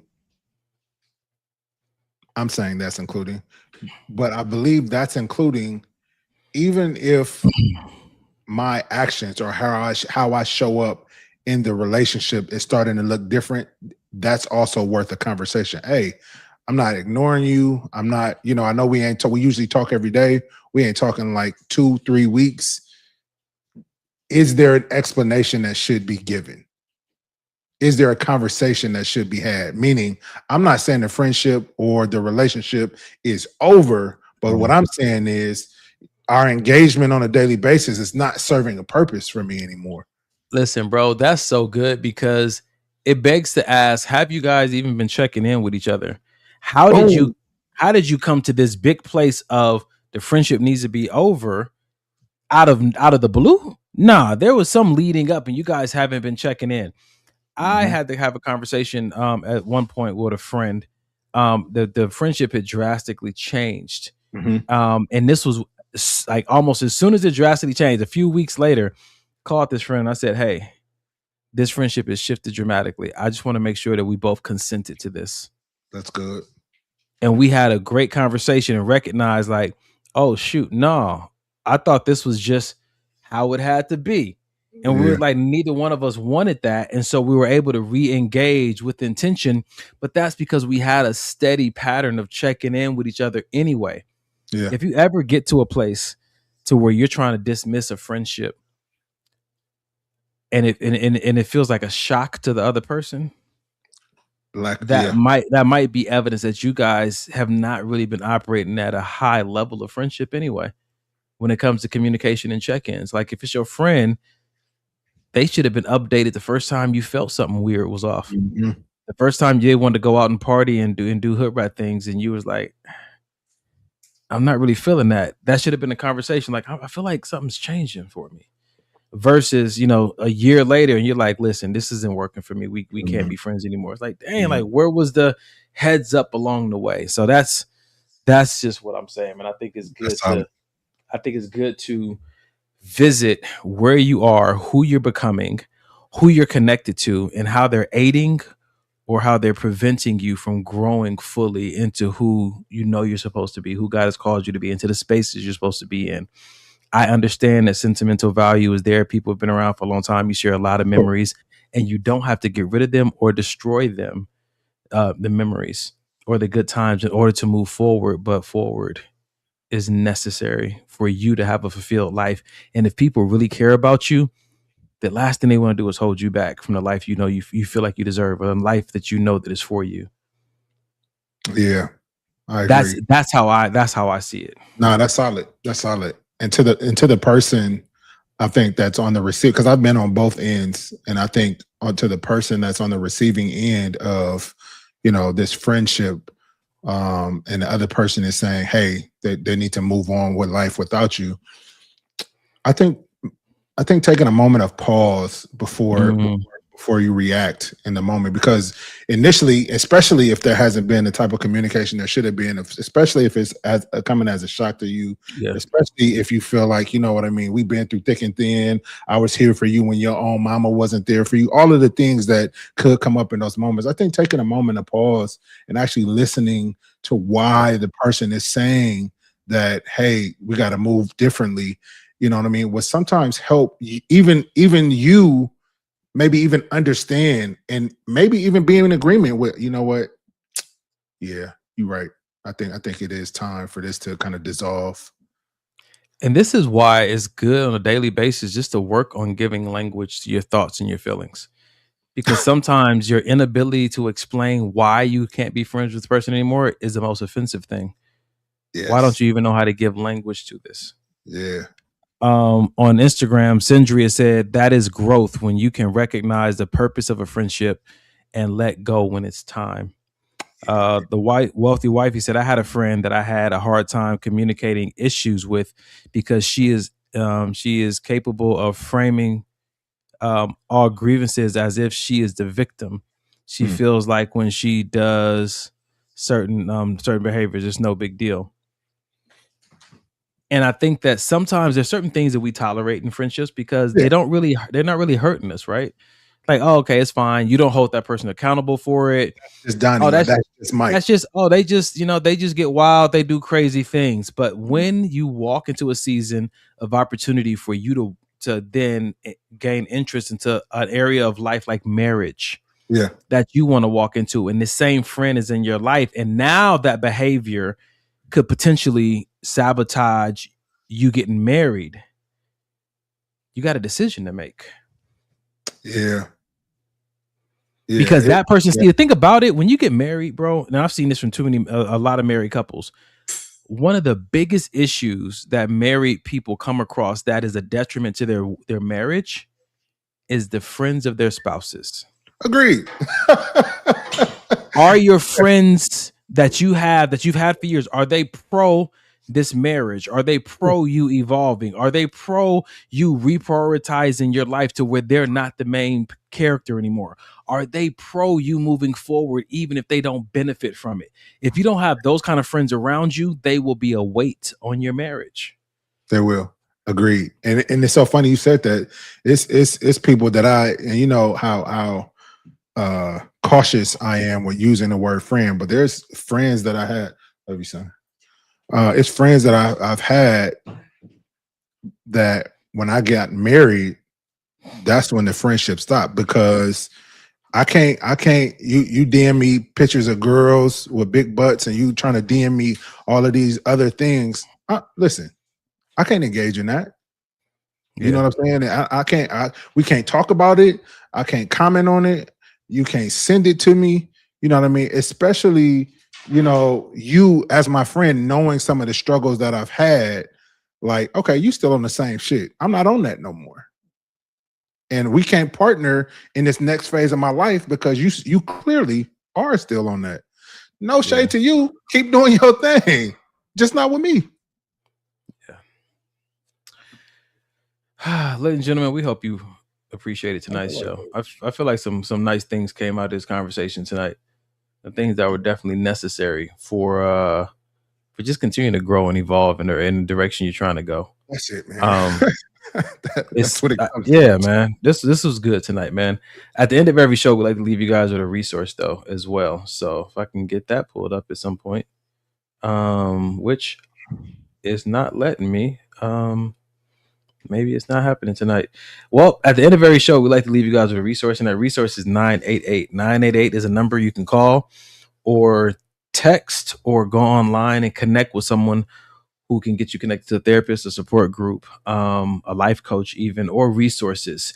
It's a personal crisis hotline number, and you can reach out to them if you're struggling with communicating. You know what I'm saying, in any regard, or struggling with having hard conversations, or struggling with intimacy, infidelity, struggling with an addiction of any kind, be it porn, alcohol, or even just wanting to get connected to, what's that? Or even get connected to, thank you. I wish I can't even do it. Even get connected to a support group of people who are like-minded. If you're trying to find some new friends, this the number 988 can get you connected to that. One of my friends, one of the viewers, just sent over $20 to help us stay online. I couldn't put the advertisement up tonight, but we are crowdfunded and we do accept donations at Cash App, which is $ maybe this will help the podcast, right? Yep. Maybe maybe this will help the podcast on Cash App. $88 to keep us on every Sunday. So we appreciate you guys for rocking with us tonight, for donating. And if you need anything before next Sunday, reach out to 988. That is a resource we'd like to leave you guys with. If anything comes up, you need some help and some support, they're a great resource. Yeah. You got anything else, bro? Nah, man. I got nada, man. Ferg, I see you on there. She said, thank you, gentlemen. Great show once again. Thank you for showing up. Sis, Kima, thank you for showing up. For all the people, Cindria and John, Miss Princess White, Candy J, all the people who showed up in the chat tonight, McJellin and Carrie and Rashonda. We appreciate you guys. Miss Daniel, we appreciate you guys for showing up tonight, rocking with us. You praying out, Mike, or I got it? Go ahead and shoot this, bro. Father God, we thank you so much for this opportunity tonight, just to steward this conversation. We prayed beforehand, and we pray now that everybody who showed up left better than they came, took something away from it that was valuable to help them to fully walk into the answered prayer or the promised place that you have reserved for them. If anybody's struggling with anxiety or worry or suicidal thoughts tonight, Father God, I pray, Lord, you just visit them and they are able to just rest in your presence. And in your presence, those worries and thoughts just bleed away and fall off. If anybody's struggling with discipline, Father God, I pray, Lord, that they just turn to you in their weak moments so that you can be their strength, Father God. If anybody's struggling with just worries about life, employment, marriage working out or not, Father God, I pray, Lord, that their prayer life enhances, that they just spend more time talking to you so that they can be reassured that when a life that's surrendered to you, you will cause it all to work, cause every situation to work together for their good. We thank you for these things. In Jesus' name we pray. Amen. Amen. And all right, amen. Until next time, you wonderful, wonderful people. 2 Chainz. Can we talk for a minute? Come on and talk to me, baby.